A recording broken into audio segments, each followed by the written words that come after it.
على أشرف رسول الله وعلى آله وصحبه أجمعين أما بعد. ബഹുമാനപ്പെട്ട അബ്ദുൽ ലത്തീഫ് ഫൈസി ഉസ്താദ് അവറുകൾ, ബഹുമാനപ്പെട്ട ലിയാവുദ്ദീൻ ഫളി ഉസ്താദ് അവറുകൾ, ബഹുമാനപ്പെട്ട മുസ്തഫ ഹുദവി അരൂർ, അതുപോലെ തന്നെ നിയാസ് ഹുദവി, അതുപോലെ തന്നെ എൻ്റെ മുന്നിലിരിക്കുന്ന വിദ്യാർത്ഥി സുഹൃത്തുക്കളെ, ജാമിഅ നൂരിയ അറബിയയിലെ തഫ്സീർ ഡിപ്പാർട്ട്മെൻറ്റിൻ്റെ ആഭിമുഖ്യത്തിൽ സംഘടിപ്പിക്കുന്ന നോൺ ഖുർആനിക് കൊളോക്യത്തിൻ്റെ വൺ ഡേ ക്യാമ്പിലെ 2ാം സെഷനിലാണ് നാം സംഗമിച്ചു കൊണ്ടിരിക്കുന്നത്. ഈ ഒരു സെഷനിൽ പാനൽ ഡിസ്കഷനാണ് നാം ഇവിടെ നടത്തപ്പെടുന്നത്. നമുക്കറിയാം, വർത്തമാന കാലഘട്ടത്തിൽ ഓരോ പഠന രീതികളും ഗവേഷണ രീതികളും കൂടുതൽ അഭിവൃദ്ധിപ്പെടുത്തിക്കൊണ്ടിരിക്കുകയാണ്. മുൻപത്തെ കാലത്തിൽ നിന്നും അപേക്ഷിച്ച് കൂടുതൽ വൈവിധ്യപൂർണമായ രീതിയിലാണ് ഇന്നത്തെ വർത്തമാന കാലഘട്ടത്തിലുള്ള ഗവേഷണങ്ങളും പഠനങ്ങളും ഇന്ന് ലോകത്ത് നടന്നുകൊണ്ടിരിക്കുന്നത്. അത്തരത്തിൽ വിശുദ്ധ ഖുർആനിനെ സംബന്ധിച്ചിടത്തോളം നമുക്കറിയാം, ലോകാവസാനം വരെ നിലനിൽക്കുന്ന ഒരു ഗ്രന്ഥമാണ് വിശുദ്ധമായ ഖുർആൻ. ആ വിശുദ്ധമായ ഖുർആനിൽ ലോകത്ത് മുമ്പ് കഴിഞ്ഞുപോയതും വരാനിരിക്കുന്നതുമായ സംഭവവികാസങ്ങൾ പൂർണ്ണമായി പ്രതിപാദിക്കുന്നതായി നമുക്ക് കാണാൻ സാധിക്കും. അത്തരത്തിൽ ആ വിശുദ്ധമായ ഖുർആനിൽ അല്ലാഹു സുബ്ഹാനഹു വ തആല ഈ ലോകത്ത് നടക്കാനിരിക്കുന്ന സംഭവ വികാസങ്ങളെക്കുറിച്ച് പറഞ്ഞ സന്ദേശങ്ങൾ യഥാവധി ഉൾക്കൊള്ളാൻ, അതിനെ തിരിച്ചറിയാൻ വേണ്ടി ഒരു തോലബുൽ ഇൽമി പരിശ്രമിക്കേണ്ടതുണ്ട്. അത്തരത്തിൽ ആധുനിക യുഗത്തിൽ മോഡേൺ ട്രെൻഡ്സ് ഇൻ ഖുർആനിക് സ്റ്റഡീസ് എന്ന വളരെ പ്രസക്തമായ ഒരു വിഷയത്തിലാണ് ഈ ഒരു പാനൽ ഡിസ്കഷൻ നാം മുന്നോട്ട് കൊണ്ടുപോകാൻ ഉദ്ദേശിക്കുന്നത്. അതിൻ്റെ മോഡറേറ്റർ സ്ഥാനം അലങ്കരിക്കുന്നത് ജാമിഅ നൂരിയ ഡിപ്പാർട്ട്മെന്റ് തഫ്സീറിന്റെ HOD കൂടിയായിട്ടുള്ള ബഹുമാനപ്പെട്ട ഉസ്താദ് ലിയാവുദ്ദീൻ ഫളി ഉസ്താദ് അവറുകളാണ്. ഉസ്താദിനെ ഈ സദസ്സിലേക്ക് സാദരം ക്ഷണിക്കുന്നു. അതോടൊപ്പം തന്നെ ഈ പാനൽ ഡിസ്കഷനിൽ പ്രസന്റേഷൻ നടത്തുന്ന ദാറുൽ ഹുദ ഇസ്ലാമിക് യൂണിവേഴ്സിറ്റിയിലെ തഫ്സീർ ഡിപ്പാർട്ട്മെന്റ് HOD കൂടിയായിട്ടുള്ള ബഹുമാനപ്പെട്ട മുസ്തഫ ഹുദവി അരൂർ ഉസ്താദ് അവറുകളെയും, അസിസ്റ്റന്റ് HOD ആയിട്ടുള്ള ദാറുൽ ഹുദ ഇസ്ലാമിക് യൂണിവേഴ്സിറ്റിയിലെ തഫ്സീർ ഡിപ്പാർട്ട്മെന്റ് അസിസ്റ്റന്റ്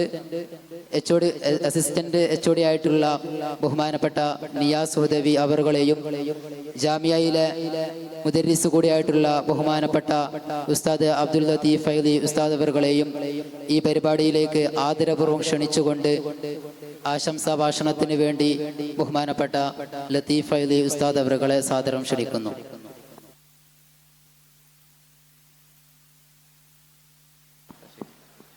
അസ്സലാമു അലൈക്കും വറഹ്മത്തുള്ളാഹി വബറകാതുഹു. ബിസ്മില്ലാഹ് വൽഹംദുലില്ലാഹ് വസ്സലാത്തു വസ്സലാമു അലാ റസൂലില്ലാഹ്. ബഹുമാനപ്പെട്ട മുസ്തഫ ഹുദവി, നിയാസ് ഹുദവി, ലിയാവുദ്ദീൻ ഫൈലി തുടങ്ങി സദസ്സിലും വേദിയിലും ഉപവിഷ്ടരായ പണ്ഡിതന്മാരെ, പണ്ഡിത വിദ്യാർത്ഥികളെ, ഞാനീ പരിപാടിക്ക് അപ്പോൾ വന്ന് കയറുകയാണ്. ഇവിടെ എന്താ ഉണ്ടായതെന്നോ ഒന്നും മനസ്സിലാക്കാൻ സാധിച്ചിട്ടില്ല. അതുകൊണ്ട് മനസ്സിലായത്, ഖുർആനെ സംബന്ധിച്ചുള്ള പഠനം, ഖുർആൻ നമ്മൾ എത്ര പഠിച്ചാലും തീരൂല. ഖിയാമത്ത് നാൾ വരെ പഠിച്ചാലും പഠനം ബാക്കിയാവും. എന്നാൽ നമ്മളെ കാലം കഴിയുമെന്നല്ലാതെ പഠനം പൂർത്തിയാവില്ല. അപ്പോൾ പരമാവധി എന്തൊക്കെ നമ്മൾ പഠിക്കുന്ന ആൾക്കാരാണല്ലോ, പഠിക്കന്നെ. അതാണ് നമ്മളെ പ്രധാനപ്പെട്ട പണി. നന്നായിട്ട് പഠിക്കുക, ഖുർആനെ പറ്റി പഠിക്കുക, ഹദീസിനെ പറ്റി പഠിക്കുക, ഫിഖ്ഹിനെ പറ്റി പഠിക്കുക. അങ്ങനെ പഠിച്ചുകൊണ്ട് എന്തായിരിക്കണം, നമ്മൾ ഇവിടുന്ന് ഓരോരുത്തർ ഹുദവിയോ വാഫിയോ ഒക്കെ ആയി പിന്നെ ഫൈലിയൊക്കെ ആയിട്ട് ഇറങ്ങുമ്പോൾ നല്ല പ്രഗത്ഭരായ കഴിവുള്ള, ഓരോ ഡിപ്പാർട്ട്മെൻറ്റിൻ്റെയും ഡീനുകളൊക്കെ ആകാൻ പ്രാപ്തിയുള്ള കഴിവുള്ള ആളുകളായിട്ട് പുറത്തിറങ്ങണം. അതിനുവേണ്ടി ആയിരിക്കണം പഠിക്കണ കാലത്ത് അതന്നെ, വേറെ ചുറ്റുപാട് വേണ്ട, പഠിക്കന്നെ. അതുകൊണ്ട് അതിനു വേണ്ടി എല്ലാവരും നന്നായിട്ട് ശ്രമിക്കണമെന്ന് മാത്രം പറഞ്ഞുകൊണ്ട് എല്ലാവിധ ആശം നേർന്നുകൊണ്ട് ഞാൻ എൻ്റെ വാക്കുകൾ അവസാനിപ്പിക്കുന്നു. അസ്സലാമു അലൈക്കും വറഹ്മത്തുള്ളാഹി വബറകാതുഹു. നമ്മുടെ പ്രധാന കാര്യപരിപാടിയിലേക്ക് പ്രവേശിക്കുകയാണ്. ദാറുൽ ഹുദ ഇസ്ലാമിക് യൂണിവേഴ്സിറ്റിയിലെ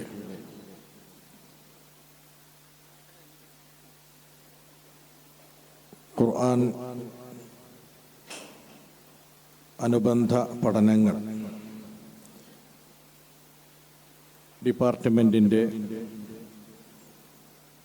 മേധാവിയായ ഉസ്താദ് മുസ്തഫ ഹുദവി അരൂരും ദാറുൽ ഹുദയിലെ തന്നെ ഉസ്താദ് നിയാസ് ഹുദവിയുമാണ് നിങ്ങളോട് സംവദിക്കുന്നത്. ഇൻഷാ അല്ലാഹ് രണ്ടുപേരും ഇതിന് ഒരു ആമുഖം പറയുകയും പിന്നീട് വിഷയസംബന്ധിയായി സദസ്സിൻ്റെ സംശയങ്ങൾക്കും മറ്റും രണ്ടുപേരും ഒന്നിച്ചിരുന്ന് അതിന് മറുപടി പറയുകയും ചെയ്യുന്ന ഒരു രീതിയാണ് നല്ലത് എന്നാണ് നമ്മുടെ മുസ്തഫ ഹുദവി പറഞ്ഞത്. വെറും അങ്ങോട്ടും ഇങ്ങോട്ടും സംസാരിക്കുന്നതിന് പകരം തുടക്കത്തിൽ ഈ വിഷയത്തിൻ്റെ കാമ്പ് കിട്ടിയതിൻ്റെ ശേഷം പിന്നീട് അനുബന്ധമായി നമുക്ക് മനസ്സിലാക്കേണ്ട കാര്യങ്ങൾ അവർ ചർച്ച ചെയ്യും, അത് നിങ്ങൾക്ക് അറിയിക്കും. അപ്പം അതിന് ആദ്യം വിഷയം അവതരിപ്പിക്കാൻ വേണ്ടി തഫ്സീർ, അതിലെ ആധുനിക ട്രെൻഡുകൾ, തഫ്സീറിൻ്റെ രീതിയും രീതിശാസ്ത്രവും മറ്റൊക്കെയായി ബന്ധപ്പെട്ടിട്ടാണ് ചർച്ചയുള്ളത്. മുസ്തഫ ഹുദവി അരൂര്, അദ്ദേഹം വലിയ പണ്ഡിതനാണ്, എഴുത്തുകാരനാണ്, ഗ്രന്ഥങ്ങൾ രചിച്ചിട്ടുണ്ട് അറബി ഭാഷയിലും. തഫ്സീർ പഠനത്തിൽ മാത്രമല്ല ഫിഖ്ഹിൽ അതിനേക്കാളും കഴിവുള്ള ഒരു പണ്ഡിതനാണ്. അദ്ദേഹത്തെ വളരെ ആദരപൂർവ്വം അദ്ദേഹത്തിൻ്റെ പ്രഭാഷണത്തിന് വേണ്ടി ക്ഷണിക്കുകയാണ്.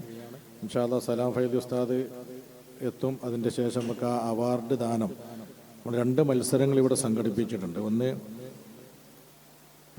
ആൾ കേരള പ്രബന്ധ മത്സരം, നേരത്തെ ഞാനത് പറയുകയുണ്ടായി. 50ലേറെ എൻട്രികൾ വന്നിരുന്നു. അതിൽ നിന്ന് ഏറ്റവും മികച്ച 3 തിരഞ്ഞെടുത്തിട്ടുണ്ട്. അതിൻ്റെ അവാർഡും ജാമ്യയിലെ വിദ്യാർത്ഥികൾക്ക് വേണ്ടി മാത്രം ഒരു ക്വിസ് കോമ്പറ്റീഷൻ ഓൺലൈനായിട്ട് നടത്തിയിരുന്നു. അതിൻ്റെ അവാർഡും ഇൻഷാ അല്ലാഹ് വിതരണം ചെയ്യും. അതിനു മുമ്പ് വിഷയാവതരണത്തിന് വേണ്ടി ബഹുമാനപ്പെട്ട മുസ്തഫ ഹുദവി അരൂർ അവരുടെ ആദരവോടെ ക്ഷണിക്കും. അസ്സലാമു അലൈക്കും വറഹ്മത്തുള്ളാഹി വബറകാതുഹു. ബിസ്മില്ലാഹിർ റഹ്മാനിർ റഹീം. അൽഹംദുലില്ലാഹി റബ്ബിൽ ആലമീൻ. അല്ലാഹുമ്മ സ്വല്ലി അലാ സയ്യിദിനാ മുഹമ്മദിൻ വഅലാ ആലി സയ്യിദിനാ മുഹമ്മദ്. റബ്ബി ഇശ്റഹ് ലി സദ്രി വയസ്സിർ ലി അംരി വഹ്ലുൽ ഉഖ്ദതം മിൻ ലിസാനി യഫ്ഖഹു ഖൗലി. വേദിയിലുള്ള ലത്തീഫ് ഫൈസി ഉസ്താദ്, ളിയാവുദ്ദീൻ ഫൈസി ഉസ്താദ്, അതേപോലെ ഇവിടെ വിഷയാവതരണത്തിന് വേണ്ടി വന്ന സുഹൃത്ത് നിയാസ് ഹുദവി, സദസ്സിലുള്ള പ്രിയപ്പെട്ട പണ്ഡിത വിദ്യാർത്ഥികളെ, ജാമിയ നൂരിയ തഫ്സീർ ഡിപ്പാർട്ട്മെൻറ്റ് സംഘടിപ്പിക്കുന്ന നോൻ ഖുർആനിക് കൊളോക്കിയത്തിൻ്റെ പ്രധാനപ്പെട്ട ഒരു സെഷനിലാണ് നാം ഒരുമിച്ച് കൂടിയിട്ടുള്ളത്. ഇവിടെ ഒരു പാനൽ ഡിസ്കഷൻ എന്ന രീതിയിലാണ് നാം ഈ പരിപാടി സെറ്റ് ചെയ്തിട്ടുള്ളത് എന്ന് ളിയാവുദ്ദീൻ ഫൈസി ഉസ്താദ് ഇവിടെ സൂചിപ്പിക്കുകയുണ്ടായി. ഇൻഷാ അല്ലാഹ് നമ്മുടെ വിഷയവുമായി ബന്ധപ്പെട്ട ഏതാനും ചില കാര്യങ്ങൾ മാത്രം ആദ്യ പ്രസൻറ്റേഷനിൽ പറഞ്ഞതിന് ശേഷം ഈ വിഷയവുമായി ബന്ധപ്പെട്ട് നിങ്ങളുടെ അഭിപ്രായങ്ങളും നിങ്ങളുടെ ആലോചനകളും ചിന്തകളുമൊക്കെ സദസ്സിൽ അവതരിപ്പിക്കാവുന്നതും അതുമായി ബന്ധപ്പെട്ട് പറയാനുള്ള കാര്യങ്ങളൊക്കെ ഇവിടെ പറഞ്ഞ് ആ ഒരു രീതിയിൽ ഈ സെഷൻ മുന്നോട്ട് കൊണ്ടുപോവുക എന്നതാണ് നാം ഉദ്ദേശിക്കുന്നത്. ഏതായാലും അല്ലാഹു സുബ്ഹാനഹു വ തആല മഹത്തായ ഈ സ്ഥാപനത്തിൽ വെച്ചുകൊണ്ട്, അതും കേരളത്തിലെ ധാരാളം പണ്ഡിതന്മാർ പഠിച്ച് പുറത്തിറങ്ങിയ ഇൽമിൻ്റെ ആ ഒരു ബറക്കത്ത് നിറഞ്ഞു നിൽക്കുന്ന ഈ അന്തരീക്ഷത്തിൽ വെച്ചുകൊണ്ട് നാം നടത്തുന്ന ഓരോ ചർച്ചകളും അവനിഷ്ടപ്പെട്ട ഖബൂൽ ചെയ്യുന്ന ഒരു സ്വാലിഹായ അമലായി നമ്മിൽ നിന്ന് മാറ്റിത്തരുമാറാകട്ടെ എന്ന് ആമുഖമായി ദുആ ചെയ്യുക.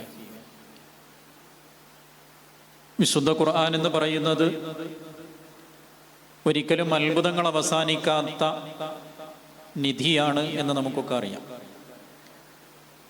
ഓരോ കാലഘട്ടത്തിലും വ്യത്യസ്ത മേഖലകളിലുള്ള ആളുകൾ ഖുർആനിനെ അവരവരുടെ മേഖലകളിൽ നിന്നുകൊണ്ട് വ്യാഖ്യാനിക്കാനും തഫ്സീർ എഴുതുവാനും മുന്നോട്ട് വരികയും അവരൊക്കെ എഴുതി വച്ചാലും ഇനിയും എഴുതാൻ എത്രയോ ബാക്കി നിൽക്കുന്ന രൂപത്തിൽ അറിവിൻ്റെ ഒരു മഹാസാഗരമായി നിലകൊള്ളുന്ന ഗ്രന്ഥമാണ് വിശുദ്ധ ഖുർആൻ എന്ന് പറയുന്നത്. അത് ഖുർആൻ അള്ളാഹുവിൻ്റെ കലാമാണ് എന്ന് മനസ്സിലാക്കി മുന്നോട്ട് പോകുമ്പോഴാണ് അതിൻ്റെ ആഴം നമുക്ക് ബോധ്യപ്പെടുകയുള്ളൂ. സാധാരണ നിലയിലുള്ള ഒരു മനുഷ്യൻ എഴുതിയ ഒരു പുസ്തകമാണെങ്കിൽ അതേക്കുറിച്ച് കൂടുതലൊന്നും നാം ചർച്ച ചെയ്യേണ്ടി വരികയില്ല. നേരെ മറിച്ച് ഭാഷയെ സൃഷ്ടിച്ച, ഭാഷയുടെ ദലാലത്ത്, അതല്ലെങ്കിൽ ഓരോ പദത്തിൻ്റെയും അർത്ഥവും അതിൻ്റെ അർത്ഥവ്യാപ്തിയുമൊക്കെ കൃത്യമായി അറിയുന്ന അള്ളാഹുവിൻ്റെ കലാമാകുമ്പോൾ അതിലെ ഓരോ അക്ഷരങ്ങളും അതല്ലെങ്കിൽ ഓരോ വാക്കുകളും ശ്രദ്ധിച്ച് ചിന്തിച്ച് മാത്രമേ കൈകാര്യം ചെയ്യാൻ പാടുള്ളൂ. ഒരു ഫീ എന്ന് പ്രയോഗിക്കേണ്ട സ്ഥലത്ത്, അതല്ലെങ്കിൽ ഒരു അല എന്ന് പ്രയോഗിക്കേണ്ട സ്ഥലത്ത് ഫീ എന്ന് പ്രയോഗിച്ചാൽ അത് തൽക്കാലം അങ്ങനെ മാറിയതായിരിക്കുമെന്ന് ഒരു മനുഷ്യൻ്റെ പുസ്തകമാണെങ്കിൽ നമുക്ക് പറയാൻ പറ്റും. പക്ഷേ അള്ളാഹുവിൻ്റെ കലാമാകുമ്പോൾ അങ്ങനെ മാറാൻ യാതൊരു സാധ്യതയുമില്ല.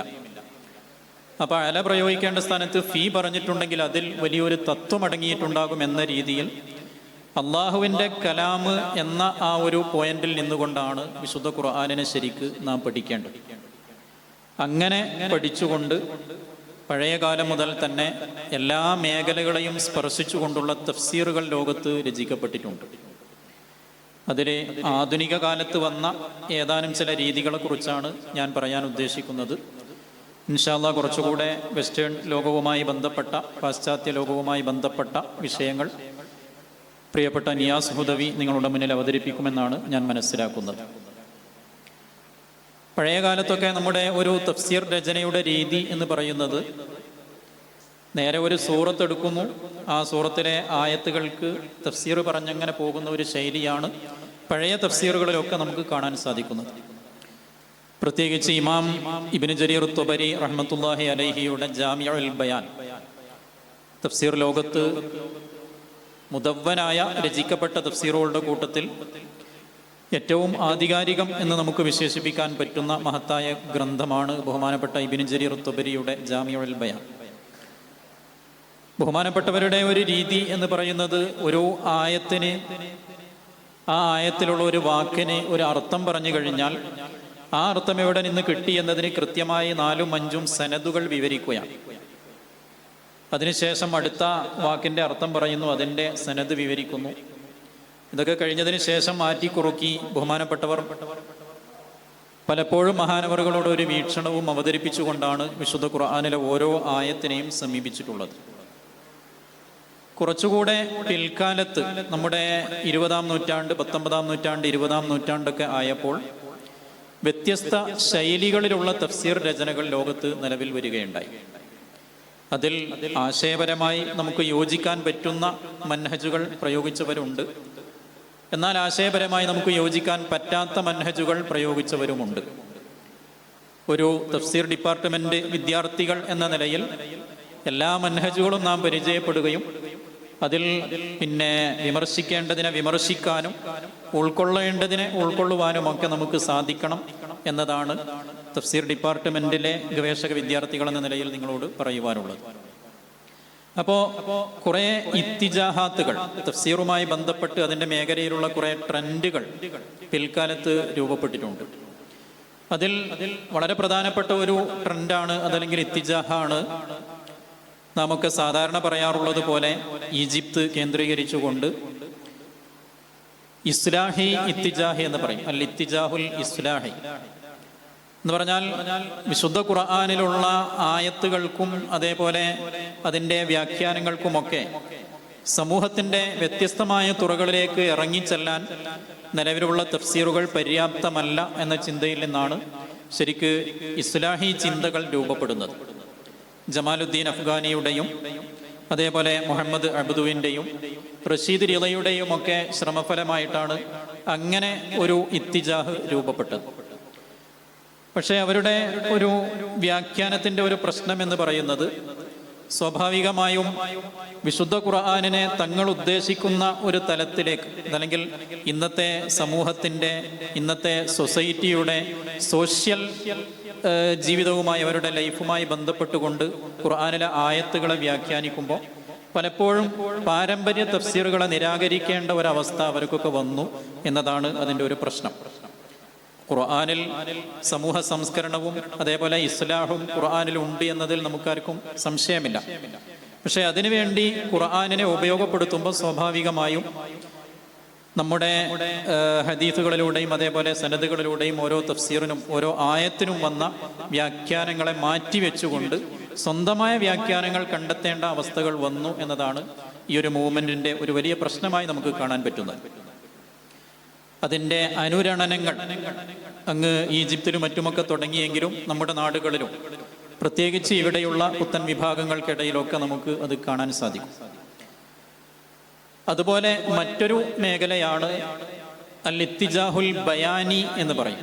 ബയാനി എന്ന് പറയുമ്പോൾ നമുക്കറിയാം ബലാഗ, പിന്നെ വിശുദ്ധ ഖുർആനിൻ്റെ ഭാഷയുമായി ബന്ധപ്പെട്ട ഇതൊക്കെ ശരിക്ക് പഴയ തഫ്സീറുകളിലൊക്കെ നമുക്ക് കാണാൻ പറ്റുന്ന മേഖലയാണ്. പക്ഷേ പഴയ തഫ്സീറുകളിൽ നിന്ന് പെട്ടെന്ന് നമുക്ക് ഇസ്ലാഹി ബയാനി എന്ന് പറയുന്ന ഓരോന്നും ഇങ്ങനെ അടർത്തിയെടുക്കാൻ കഴിഞ്ഞുകൊള്ളണമെന്നില്ല. അപ്പോൾ ഓരോ ജാനിബിന് പ്രാധാന്യം കൊടുത്തുകൊണ്ടുള്ള രചനകൾ പിൽക്കാലത്ത് രൂപപ്പെട്ടു വന്നത്. ഇത്തിജാഹുൽ ബയാനി പ്രധാനമായും അവർ മുന്നോട്ട് വെക്കുന്നത് ഖുർആനിലെ പദങ്ങളുടെ ദലാലത്തുകൾ വെച്ചുകൊണ്ട് ഓരോ പദവും ആ പദം എന്തിന് പ്രയോഗിച്ചു എന്ന തരത്തിലുള്ള അതിൻ്റെ ബലാഗിയായ വശങ്ങൾ ചർച്ച ചെയ്യുന്ന ഒരു ശൈലിയാണ് ഈ ബയാനിയായ തഫ്സീറുകളിലൊക്കെ ഉള്ളത്. ഡോക്ടർ ആയിഷ അബ്ദുറഹ്മാൻ എന്ന് പറയുന്ന ഒരു സ്ത്രീ ഈ മേഖലയിൽ വലിയ സംഭാവനകൾ അർപ്പിച്ചിട്ടുണ്ട്. അപ്പോൾ നമുക്കറിയാം ഖുർആനിലെ ഓരോ വാക്കുകൾ പലപ്പോഴും അല്ലാഹു സുബ്ഹാനഹു വ തആല ആ വാക്ക് പ്രയോഗിച്ചതും നാം പ്രയോഗിക്കുന്നതും തമ്മിൽ വലിയ വ്യത്യാസമുണ്ടാവും. ഉദാഹരണം സൂറത്ത് അൽ മുഅ്മിനൂൻ, ഖദ് അഫ്ലഹൽ മുഅ്മിനൂൻ എന്ന് പറയുന്ന സൂറത്തിൽ ഖദ് അഫ്ലഹൽ മുഅ്മിനൂൻ അല്ലദീന ഹും എന്ന് പറഞ്ഞിട്ട് വല്ലദീന ഹും ലിസ്സകാത്തി ഫാഇലൂൻ എന്ന് പറയുന്ന ഒരു പ്രയോഗം കാണാം. വല്ലദീന ഹും ലിസ്സകാത്തി ഫാഇലൂൻ. സാധാരണ നിലയിൽ നാമൊക്കെ സകാത്ത് കൊടുത്തു എന്നതിന് ഒന്നുകിൽ സക്ക എന്ന് പറയും, അതല്ലെങ്കിൽ അദ്ദ സക്കാത്ത എന്ന് പറയാറുണ്ട്.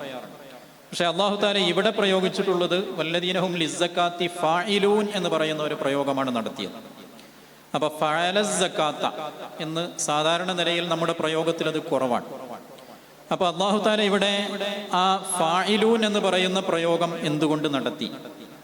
ഇങ്ങനെ ഓരോ വാക്കിൻ്റെയും ദലാലത്തുകൾ വെച്ചുകൊണ്ടുള്ള ചർച്ചകളാണ് തഫ്സീർ ബയാനിയിൽ നമുക്ക് കാണാൻ പറ്റുന്നത്. അപ്പോൾ സക്കാത്ത് കൊടുക്കുക എന്നത് കേവലം കൊടുത്താൽ മാത്രം പോരാ, അല്ലെങ്കിൽ ജീവിതത്തിൽ എപ്പോഴെങ്കിലും ഒന്ന് കൊടുത്താൽ മാത്രം പോരാ. കൊടുക്കുക എന്ന് പറയുന്നത് ഈ മനുഷ്യൻ്റെ ഒരു ഫിഴലായി, അവൻ്റെ ഒരു ചര്യയായി, അവൻ്റെ ഒരു ജീവിതത്തിലെ ഏറ്റവും വലിയ ഒരു മുൻഗണനാക്രമമായി മാറണമെന്ന് പറയുന്ന വലിയൊരു തത്വം അതിലടങ്ങിയിട്ടുണ്ട്. ഇങ്ങനെ ഓരോ വാക്കുകളും എടുത്തു വെച്ചുകൊണ്ട് ആ വാക്ക് എന്തിനവിടെ പ്രയോഗിച്ചു എന്ന രീതിയിലുള്ള പഠനങ്ങൾ, ഇത് മറ്റ് നമ്മുടെ പഴയകാലത്തെ തഫ്സീറുകളുടെ ഉള്ളിൽ നിന്നൊക്കെ നമുക്ക് മനസ്സിലാക്കിയെടുക്കാൻ പറ്റും. ഇമാം റാസിയുടെ തഫ്സീറിലൊക്കെ ഇതിലേക്ക് ഒരുപാട് സൂചനകളുണ്ട്. അതേപോലെ തഫ്സീർ അബു സഊദിലൊക്കെ നമുക്കത് കാണാൻ പറ്റും. എന്നാൽ ഒരു ഭാഗം മാത്രം കേന്ദ്രീകരിച്ചുകൊണ്ടുള്ള പഠനങ്ങളാണ് ഈ ഇത്തിജാഹുൽ ബയാനിയിൽ നമുക്ക് പ്രധാനമായും ശ്രദ്ധിക്കാൻ സാധിക്കുന്നത്. പിൽക്കാലത്ത് കുറച്ചുകൂടെ നമ്മുടെ അടുത്ത കാലങ്ങളിൽ വന്ന മറ്റൊരു ട്രെൻഡാണ് അൽ ഇത്തിജാഹുൽ ഇൽമി എന്ന് പറയും. എന്ന് പറഞ്ഞാൽ ശാസ്ത്രീയമായ മാനങ്ങൾ, ഖുർആനിന്റെ ശാസ്ത്രീയ വശങ്ങൾ ചർച്ച ചെയ്യുക എന്നത്. നമുക്കറിയാം ഖുർആൻ എന്ന് പറയുന്നത് ഒരു ശാസ്ത്ര ഗ്രന്ഥമല്ലെങ്കിലും ശാസ്ത്രത്തിലേക്കുള്ള സൂചനകൾ ഖുർആനിൽ ധാരാളം സ്ഥലങ്ങളിൽ കാണാൻ പറ്റും. പക്ഷേ നമുക്കതൊക്കെ കണ്ടെത്താൻ നമ്മുടേതായ ചില പരിമിതികളുണ്ട്. നമുക്കൊരായത്തെടുത്തുകൊണ്ട് ഈ ആയത്തിന് ഇന്നതാണ്, ഇത് ഇന്ന ശാസ്ത്രമാണ് എന്ന് പറയാൻ പറ്റുകയില്ല. അങ്ങനെ പറയുമ്പോൾ കുറച്ച് കഴിയുമ്പോൾ ശാസ്ത്രം മാറും, അപ്പോൾ പിന്നെ നമ്മൾ ഖുർആൻ മാറ്റേണ്ടി വരും. ഞങ്ങളൊക്കെ ദാറുൽ ഹുദയിൽ പഠിക്കുന്ന കാലത്ത് തമിഴ്നാട്ടുകാരനായ ഒരു സഹോദരൻ റാമർ എന്ന് പറയുന്ന ഒരാൾ പച്ചിലയിൽ നിന്ന് പെട്രോൾ ഉൽപ്പാദിപ്പിക്കാമെന്ന് കണ്ടെത്തിയിരുന്നു. അപ്പം അന്ന് പലരും പറഞ്ഞിരുന്നു അത് ഖുർആനിലുണ്ട്. പിന്നെ മിനശ്ശജരിൽ അഖ്ളരി നാറൻ എന്ന് പറയുന്ന ആയത്ത് പച്ചിലയിൽ നിന്ന് പെട്രോൾ ഉൽപ്പാദിപ്പിക്കാം എന്നതിന് തെളിവാണ് എന്നൊക്കെ പറഞ്ഞിരുന്നു. പക്ഷേ ഈ രാമർ എന്ന് പറയുന്ന ആൾ കുറച്ച് ദിവസം കഴിഞ്ഞപ്പം പറഞ്ഞു ഞാനത് വെറുതെ പറഞ്ഞതായിരുന്നു എന്ന് പറഞ്ഞുകൊണ്ട് അദ്ദേഹം അത് തിരുത്തി. അപ്പോൾ നമ്മുടെ പൊതുവെ നമുക്കിടയിലൊരു തെറ്റിദ്ധാരണയുണ്ട്, ശാസ്ത്രം ഒരു കാര്യം പറയുമ്പോഴേക്കും അത് ഖുർആനിലുണ്ടോ എന്ന ഒരു പേടി, അത് ഖുർആനിലില്ലെങ്കിൽ നമുക്ക് ഒരു അപകർഷതാബോധം പലപ്പോഴും നമുക്കുണ്ടാകാറുണ്ട്. ഇങ്ങനെ ശാസ്ത്രത്തിനനുസരിച്ച് ഖുർആനിനെ ഒരിക്കലും വളച്ചൊടിക്കേണ്ട ഒരാവശ്യം നമുക്കില്ല. പക്ഷേ ഈ ശാസ്ത്രീയമായ പഠനങ്ങൾ നടത്തുന്ന കൂട്ടത്തിൽ തന്നെ രണ്ട് രൂപത്തിലുള്ള ആളുകളും ഉണ്ടായിട്ടുണ്ട്. ഓരോ ആയത്തിനെയും എടുത്തുകൊണ്ട് അത് ഇന്ന ശാസ്ത്രം അതിലുണ്ട്, ഇന്ന ശാസ്ത്രം അതിലുണ്ട് എന്ന് പറഞ്ഞ് ശാസ്ത്രീയമായ പഠനങ്ങൾ വിശുദ്ധ ഖുർആനിന് വേണ്ടി ഒരുപാട് നടന്നിട്ടുണ്ട്. അതിന് വളരെ പ്രസിദ്ധമായൊരു തഫ്സീറാണ് ഈജിപ്ഷ്യൻ പണ്ഡിതനായ തൊന്താവി ജൗഹരിയുടെ തഫ്സീറുൽ ജവാഹിർ എന്ന് പറയും. അദ്ദേഹം ഒരുപാട് ആയത്തുകളിൽ നിന്ന് പിന്നെ അദ്ദേഹത്തിൻ്റെ ഒരു ലക്ഷ്യമെന്ന് പറയുന്നത് മുസ്ലിങ്ങളെ നന്നാക്കുക, മുസ്ലിങ്ങളെ പ്രബുദ്ധരാക്കുക എന്നതാണ് അദ്ദേഹത്തിൻ്റെ പ്രധാനപ്പെട്ട ലക്ഷ്യം. മുസ്ലിങ്ങളൊക്കെ അറിവിൽ നിന്ന്, വിദ്യാഭ്യാസത്തിൽ നിന്ന്, അതേപോലെ ഗവേഷണത്തിൽ നിന്നൊക്കെ എത്രയോ പിന്നോട്ട് പോയി. അവരൊക്കെ മുന്നോട്ട് വരണമെന്നതാണ് അദ്ദേഹത്തിൻ്റെ വലിയൊരു ആഗ്രഹം എന്ന് പറയുന്നത്. തഫ്സീർ തന്നെ നിങ്ങൾക്ക് എടുത്തു നോക്കിയാൽ കാണാം, കുറേ ചിത്രങ്ങളൊക്കെ അടങ്ങിയിട്ടുള്ള ഒരുപാട് ശാസ്ത്രീയ സത്യങ്ങൾ പറഞ്ഞുകൊണ്ടുള്ള ഒരു തഫ്സീറാണ് തൊന്താവി ജൗഹരിയുടെ തഫ്സീറുൽ ജവാഹിർ എന്ന് പറയുന്നത്. അവിടെ ഇത്തരം ഒരു ട്രെൻഡ് രൂപപ്പെടുമ്പോൾ നമ്മൾ പ്രധാനമായും ശ്രദ്ധിക്കേണ്ടത് ഞാൻ ആദ്യം പറഞ്ഞ ഈ ഒരു കാര്യമാണ്. ഖുർആൻ എന്ന് പറയുന്നത് അള്ളാഹുവിൻ്റെ കലാമാണ്. അള്ളാഹുവിൻ്റെ കലാമിന് നാം വ്യാഖ്യാനം കൊടുക്കുമ്പോൾ ഒരിക്കലും നമ്മുടെ വകയായി നമുക്ക് തോന്നുന്ന രൂപത്തിൽ വ്യാഖ്യാനിക്കുന്നതിന് പകരം നാം കൊടുക്കുന്ന വ്യാഖ്യാനങ്ങൾക്ക് പിന്നെ തഫ്സീറുകളിൽ അതിന് രേഖകളുണ്ടോ, അതിന് അവലംബങ്ങളുണ്ടോ എന്ന് പരിശോധിച്ചിട്ടായിരിക്കണം നാം അത്തരം വ്യാഖ്യാനങ്ങൾ കൊടുക്കേണ്ടത്. ഉദാഹരണം, നമുക്ക് സാധാരണ പറയാറുള്ള ഒരു ആയത്താണ് പിന്നെ ബലാ ഖാദിരീന അലാ അൻ നുസവ്വിയ ബനാന എന്ന് പറയുന്ന ആയത്ത്. ഈ ആയത്ത് നമ്മുടെ ഫിംഗർ പ്രിന്റ്, ഓരോ വ്യക്തിയുടെയും വിരൽ തുമ്പിലടങ്ങിയിട്ടുള്ള വലിയ രഹസ്യങ്ങൾ, അത് ശാസ്ത്രം പിൽക്കാലത്താണ് കണ്ടെത്തിയിട്ടുള്ളത്. അത്തരം രഹസ്യങ്ങളിലേക്കുള്ള സൂചന നൽകുന്നുണ്ട് ഈ ആയത്ത് എന്ന് നമുക്ക് സാധാരണ പറയാറുണ്ട്. എന്നാൽ നമ്മുടെ പഴയ തഫ്സീറുകളൊക്കെ എടുത്തു നോക്കിയാൽ ഈ ഫിംഗർ പ്രിന്റിനപ്പുറത്ത് നമ്മുടെ വിരല് തന്നെ, ഇസ്ബഅ എന്ന് പറയുന്ന നമ്മുടെ അസ്വാബിയ, മനുഷ്യന് അല്ലാഹു സുബ്ഹാനഹു വ തആല കൊടുത്തിട്ടുള്ളത് വലിയ അനുഗ്രഹമായിട്ടാണ് അതിൻ്റെ വ്യാഖ്യാനത്തിൽ അവതരിപ്പിച്ചിട്ടുള്ളത്. ബലാ ഖാദിരീന അലാ നുസവ്വിയ ബനാന എന്ന് പറയുന്നത് അല്ലാഹു സുബ്ഹാനഹു വ തആല ലോകത്ത് പല ജീവികളെയും സൃഷ്ടിച്ചിട്ടുണ്ട്. പക്ഷെ എല്ലാ ജീവികൾക്കും അല്ലാഹു വിരല് കൊടുത്തിട്ടില്ല. പല ജീവികൾക്കും പിന്നെ ആ വിരലിൻ്റെ ഭാഗത്ത് ഒട്ടിപ്പിടിച്ചുകൊണ്ടുള്ള ഒരു ഭാഗമാണ് അല്ലാഹു തആല കൊടുത്തിട്ടുള്ളത്. എന്നാൽ മനുഷ്യന് അല്ലാഹു തആല വിരല് കൊടുത്തു എന്ന് പറയുന്നത് തന്നെ വലിയ ഒരു അത്ഭുതമായിട്ടാണ് ഈ ആയത്തിലൂടെ പറയുന്നത്. അപ്പോൾ നമുക്കറിയാം, നമ്മളിന്ന് ലോകത്തെ നിയന്ത്രിച്ചുകൊണ്ടിരിക്കുന്നത് വിരലുകൾ കൊണ്ടാണ്. നമ്മൾ പണിയെടുക്കുന്നത് വിരൽ കൊണ്ടാണ്, അതേപോലെ ഭക്ഷണം കഴിക്കുന്നത് വിരൽ കൊണ്ടാണ്. ലോകത്തുള്ള മുഴുവൻ പുരോഗതികളും നാഗരികതകളും ഇവിടെയുള്ള എല്ലാ പിന്നെ അവസ്ഥകളുമൊക്കെ ഉണ്ടാകുന്നത് മനുഷ്യൻ്റെ ഈ വിരൽ ഉപയോഗിച്ചുകൊണ്ടാണ്. അപ്പോൾ വിരലുകളിലുള്ള ആ ഒരു ലത്വാഫത്ത്, തഫ്സീറുകളിലൊക്കെ പ്രയോഗിച്ച വാക്ക് തന്നെ അതാണ്, ലത്വാഫത്ത് എന്ന് പറയുന്ന വാക്കാണ്. ആ ലത്വാഫത്ത് എന്ന് പറയുന്ന വാക്ക് വിരൽ തുമ്പിൽ അടങ്ങിയിട്ടുള്ള രഹസ്യങ്ങളിലേക്കൊക്കെ ആ ഒരു വാക്ക് സൂചന നൽകുന്നുണ്ട്. പക്ഷെ അത് കേവലം ഒരു ഫിംഗർ പ്രിന്റിലേക്ക് മാത്രം ആ ഒരു ആയത്തിനെ നമ്മൾ ഒതുക്കേണ്ട ആവശ്യമില്ല. നമ്മുടെ വിരലുകളുമായി മനുഷ്യനെ അല്ലാഹു സുബ്ഹാനഹു വ തആല സൃഷ്ടിച്ചു എന്ന് പറയുന്നത് തന്നെ വലിയ അത്ഭുതമായി അല്ലാഹു തആല അവിടെ അവതരിപ്പിക്കുകയാണ്. ഇങ്ങനെ ഒരുപാട് ശാസ്ത്രീയമായ സത്യങ്ങളിലേക്കുള്ള സൂചനകൾ ഖുർആനിലുണ്ട് എന്ന് പഴയ കാലത്ത് ഇമാം റാസിയുടെയൊക്കെ തഫ്സീറുകളിൽ അതിലേക്കുള്ള സൂചനകളുണ്ട്. പിൽക്കാലത്ത് പല ആളുകളും അതിൽ പ്രധാനമായും പഠനങ്ങൾ നടത്തി. പ്രത്യേകിച്ച് സുഹ്ലൂലുൻ നജ്ജാർ എന്ന് പറയുന്ന ഒരു പണ്ഡിതൻ, അദ്ദേഹം തഫ്സീറുൽ ആയാത്തിൽ കൗനിയ എന്ന് പറഞ്ഞുകൊണ്ട് പ്രാപഞ്ചിക പ്രതിഭാസങ്ങളെ സൂചിപ്പിക്കുന്ന ഒരു 5 വാള്യമുള്ള പുസ്തകം, കിതാബ് അദ്ദേഹം രചിച്ചിട്ടുണ്ട്. അതിൽ പിന്നെ ഭൂമിശാസ്ത്രവും അതേപോലെ ഗോളശാസ്ത്രവും അങ്ങനെയുള്ള പല ശാസ്ത്രങ്ങളിലേക്കും ഖുർആനിൽ നിന്നുള്ള സൂചനകൾ അദ്ദേഹം മുന്നോട്ട് വെക്കുന്നുണ്ട്. പിൽക്കാലത്ത് പിന്നീട് വന്ന മറ്റൊരു രീതിയാണ് തഫ്സീറുൽ മൗദൂഇ എന്ന് പറയും. മൗദൂഇ എന്ന് പറഞ്ഞാൽ വിഷയാടിസ്ഥാനത്തിലുള്ള തഫ്സീർ പഠനങ്ങൾ. നമുക്കൊക്കെ അറിയാം, നമ്മളിപ്പോൾ അൽ ബഖറ സൂറത്ത് തഫ്സീർ പഠിക്കുമ്പോൾ നേരെ അൽ ബഖറ സൂറത്ത് എടുക്കുന്നു, അതിലെ ആയത്തുകൾക്ക് ഇങ്ങനെ വ്യാഖ്യാനം പറഞ്ഞു പോകുന്ന ഒരു രീതിയാണ് പരമ്പരാഗതമായി നിലവിലുള്ളത്. പക്ഷേ ഈ തഫ്സീർ മൗദൂഇ അല്ലെങ്കിൽ അൽ ഇത്തിജാഹുൽ മൗദൂഇ എന്ന് പറയുന്ന ഈ മേഖല പാരമ്പര്യത്തിൽ നിന്ന് വിടാതെ, എന്നാൽ ഓരോ സൂറത്തിനെയും വിഷയാടിസ്ഥാനത്തിൽ സമീപിക്കുന്ന ഒരു ശൈലി അത് പിൽക്കാലത്ത് രൂപപ്പെട്ടതാണ്. ഇതുമായി ബന്ധപ്പെട്ട് തഫ്സീറുൽ മൗദൂഇ ലി സുവരിൽ ഖുർആനിൽ കരീം എന്ന് പറഞ്ഞുകൊണ്ട് ഷാർജ യൂണിവേഴ്സിറ്റിയിൽ നിന്ന് പ്രസിദ്ധീകരിക്കപ്പെട്ട ഒരു തഫ്സീർ, 10 വാള്യങ്ങളോളമുള്ള ഒരു തഫ്സീർ നമുക്ക് കാണാൻ സാധിക്കും. അപ്പോൾ അതിൻ്റെ ഒരു ശൈലി എന്ന് പറയുന്നത്, ഏത് സൂറത്തിനും ഒരു പ്രത്യേക മെയിൻ തീം ഉണ്ടാകുമെന്നാണ് അവർ പറയുന്നത്. ഒരു സെൻട്രൽ തീം, അല്ലെങ്കിൽ അൽ മിഹ്വറുൽ അസാസി എന്ന് പറയും, അൽ മൗദൂഉൽ അസാസി.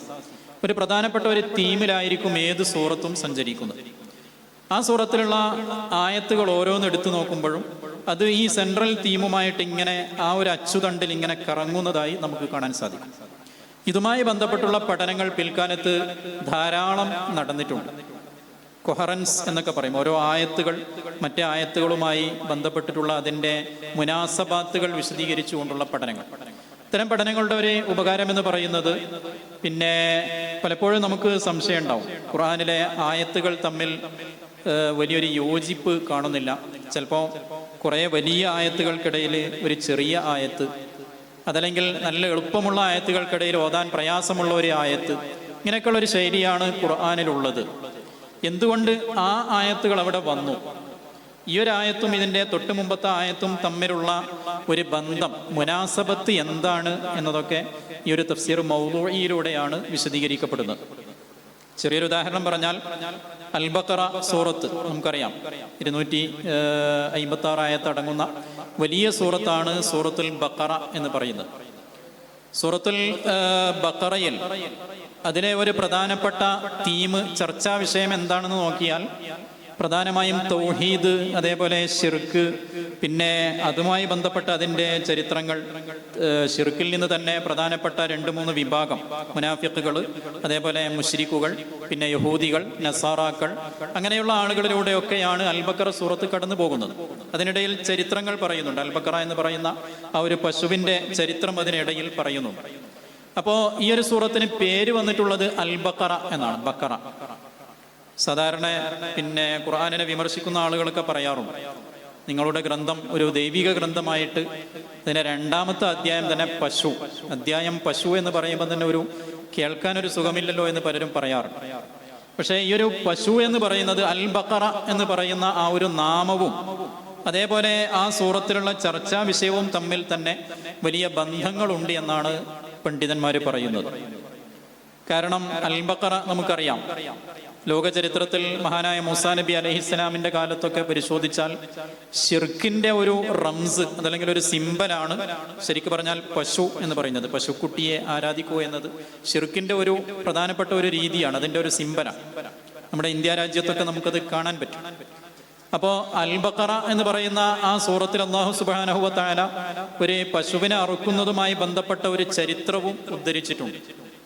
ഇത്തരം തഫ്സീർ മൗദൂഇ ആയിട്ട് പഠിക്കുന്ന ആളുകൾ ആ അൽ ബഖറയുടെ ഒരു ചരിത്രം പറയൽ മാത്രമല്ല ഖുർആനിന്റെ ലക്ഷ്യം, മറിച്ച് അൽ ബഖറ എന്ന് പറയുന്നത് ഷിർക്കിന്റെ ഒരു സിമ്പലായതുകൊണ്ട് തന്നെ പശുവിനെ അറുക്കുന്നതിലൂടെ നമ്മൾ ആ ഷിർക്കിന്റെ എല്ലാ ഭാഗങ്ങളും മുറിച്ചു മാറ്റണം എന്ന് പറയുന്ന ഒരു സന്ദേശം കൂടെ അതിലൂടെ നൽകുന്നുണ്ട് എന്ന രീതിയിലുള്ള പഠനങ്ങളൊക്കെ പിൽക്കാലത്തുണ്ടായിട്ടുണ്ട്. അപ്പോൾ ഓരോ സൂറത്തിൻ്റെയും പേരും ആ സൂറത്തിലുള്ള ചർച്ചാ വിഷയവും തമ്മിലുള്ള ബന്ധം, അതേപോലെ ഒരു സൂറത്തും അതിൻ്റെ ശേഷം വരുന്ന സൂറത്തും തമ്മിലുള്ള ബന്ധം. അൽ ബഖറയുടെ ശേഷം ആല ഇമ്രാൻ സൂറത്താണുള്ളത്, അതിനുശേഷം സൂറത്തുൻ നിസാ ആണ്, അതിനുശേഷം സൂറത്തുൽ മാഇദയാണ്. എന്തുകൊണ്ട് ഇങ്ങനെ ഒരു ഓർഡർ വന്നു? അപ്പോൾ ശരിക്കും പറഞ്ഞാൽ മുമ്പത്തെ സൂറത്തും അതിൻ്റെ ശേഷമുള്ള സൂറത്തും തമ്മിൽ പല രൂപത്തിലുമുള്ള ബന്ധങ്ങൾ നമുക്ക് കാണാൻ സാധിക്കും.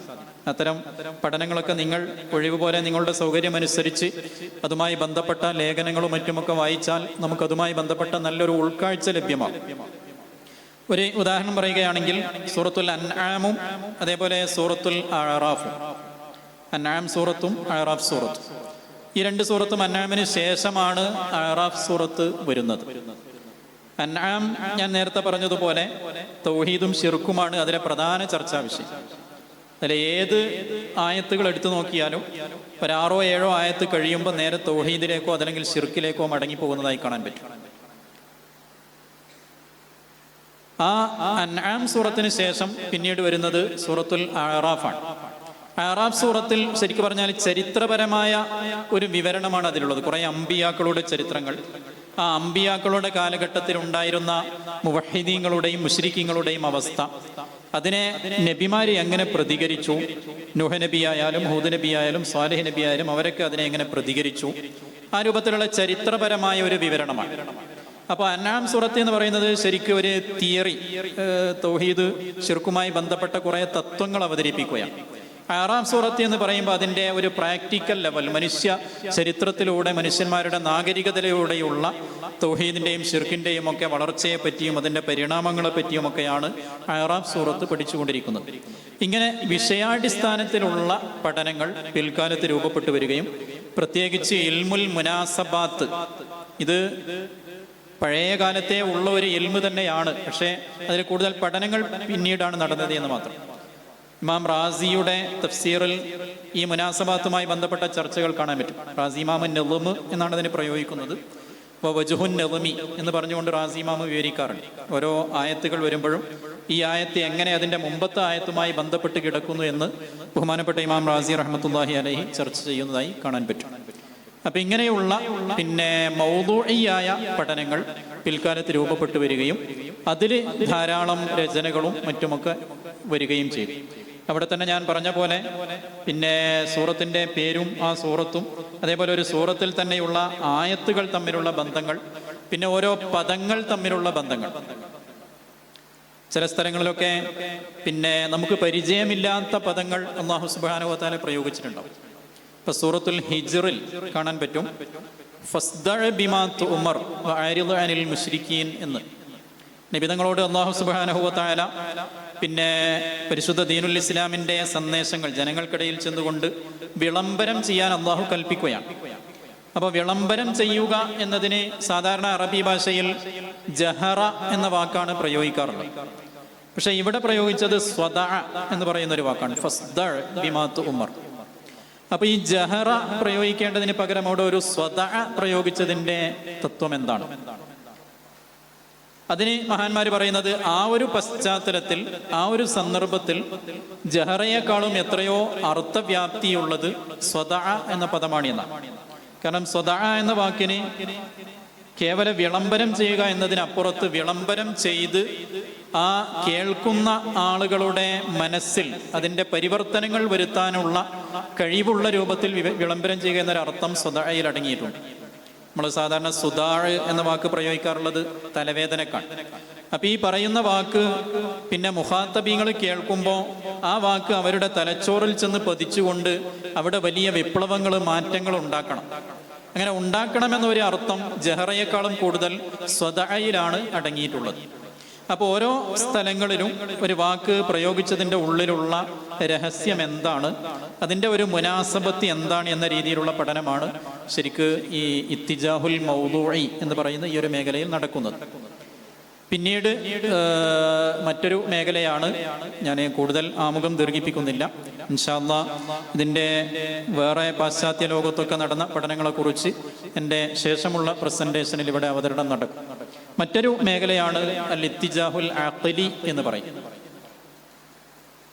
നമുക്കറിയാം നഖ്ല് അതേപോലെ അഖ്ല്, അതിൽ മുഅ്തസിലികളാണ് കൂടുതലായി അഖ്ലിന് പ്രാധാന്യം കൊടുത്ത ആളുകൾ. നമ്മളൊക്കെ നഖ്ലിന് പ്രാധാന്യം കൊടുക്കുമ്പോൾ ഓരോ ആയത്തിനും വ്യാഖ്യാനം പറയുന്ന സമയത്ത് തന്നെ അതിന് കൃത്യമായ നഖ്ല് സഹിതം അതല്ലെങ്കിൽ സനദ് സഹിതം വ്യാഖ്യാനങ്ങൾ പറയുമ്പോൾ കുറച്ചൊക്കെ അഖ്ലിന് പ്രാമുഖ്യം കൊടുത്തുകൊണ്ട് തഫ്സീർ പറയുന്ന ഒരു രീതിയാണ് മുഅ്തസിലത്തിന് ഉള്ളത്. പ്രത്യേകിച്ച് സമഖ്ശരി അദ്ദേഹത്തിൻ്റെ കശാഫിലൊക്കെ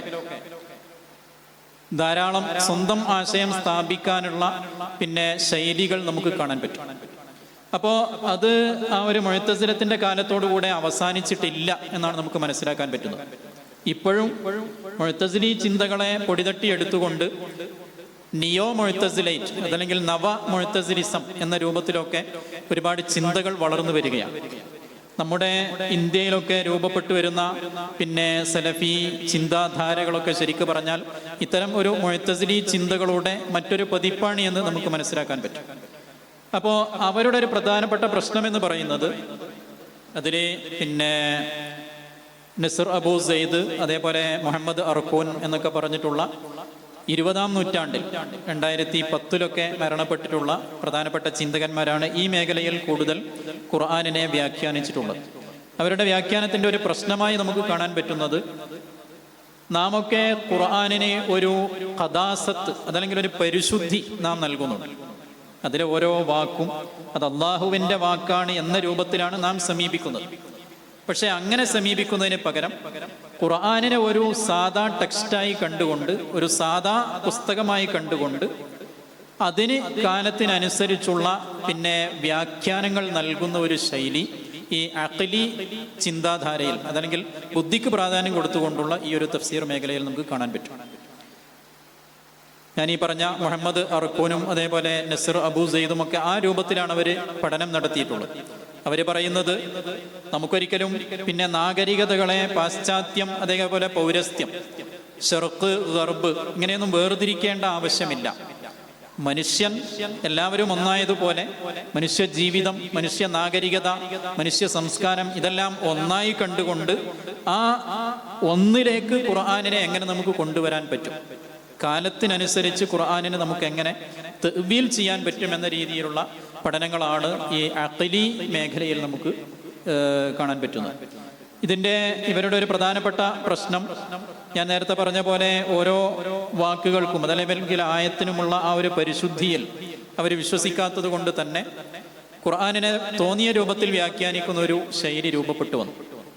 അപ്പോൾ മുഅ്ജിസത്ത്, കറാമത്ത് ആ രൂപത്തിലൊക്കെ വരുന്ന കുറേ ആയത്തുകൾ, ഇഖ്തറബത്തിസ് സാഅത്തു വൻശഖൽ ഖമർ, അതല്ലെങ്കിൽ മൂസാ നബി അലൈഹി സ്വലാമിനോട് അനിദ്രിബി അസാക്കൽ ബഹർ ഫംഫലഖ ഫകാന കുല്ലു ഫിർഖിൻ കത്തൗദിൽ അദീം, ഇങ്ങനെ സമുദ്രം പിളർന്ന് അത് രണ്ട് ഭാഗമായി, അതിനിടയിൽ ഒരു പിന്നെ വെള്ളമില്ലാത്ത ഭാഗം രൂപപ്പെട്ടു എന്നൊക്കെ പറയുമ്പോൾ അത് മനുഷ്യ ബുദ്ധിക്ക് യോജിക്കാത്തത് കൊണ്ട് തന്നെ അതിനെ ന്യായീകരിക്കുന്ന ഒരു ശൈലി നമ്മുടെ കേരളത്തിലും അത് ഉണ്ടായിട്ടുണ്ട്. CN അഹമ്മദ് മൗലവിയുടെയൊക്കെ തഫ്സീറുകളിൽ നമുക്കത് കാണാൻ പറ്റും. അപ്പോൾ ആ രൂപത്തിൽ ബുദ്ധിപരമായി ഖുർആനിനെ വ്യാഖ്യാനിച്ചുകൊണ്ട് അതിൻ്റെ ഒരു പരിശുദ്ധി നഷ്ടപ്പെടുത്തുന്ന ഒരു രീതിയാണ് ശരിക്കും പറഞ്ഞാൽ ഈ ഇത്തിജാഹുൽ അഖ്ലിയിൽ നമുക്ക് കാണാൻ പറ്റുന്നത്. ഏതായാലും ഇതുപോലെയുള്ള ഒരുപാട് ട്രെൻഡുകൾ പിൽക്കാലത്ത് രൂപപ്പെട്ടു വന്നിട്ടുണ്ട്.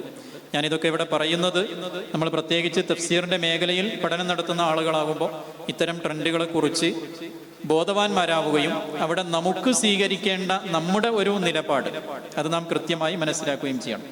നമുക്ക് പിന്നെ തഫ്സീർ എന്ന് പറയുന്നത് ഞാൻ ആദ്യം പറഞ്ഞ ആമുഖത്തിൽ പറഞ്ഞതുപോലെ അള്ളാഹുവിൻ്റെ കലാമാണ്.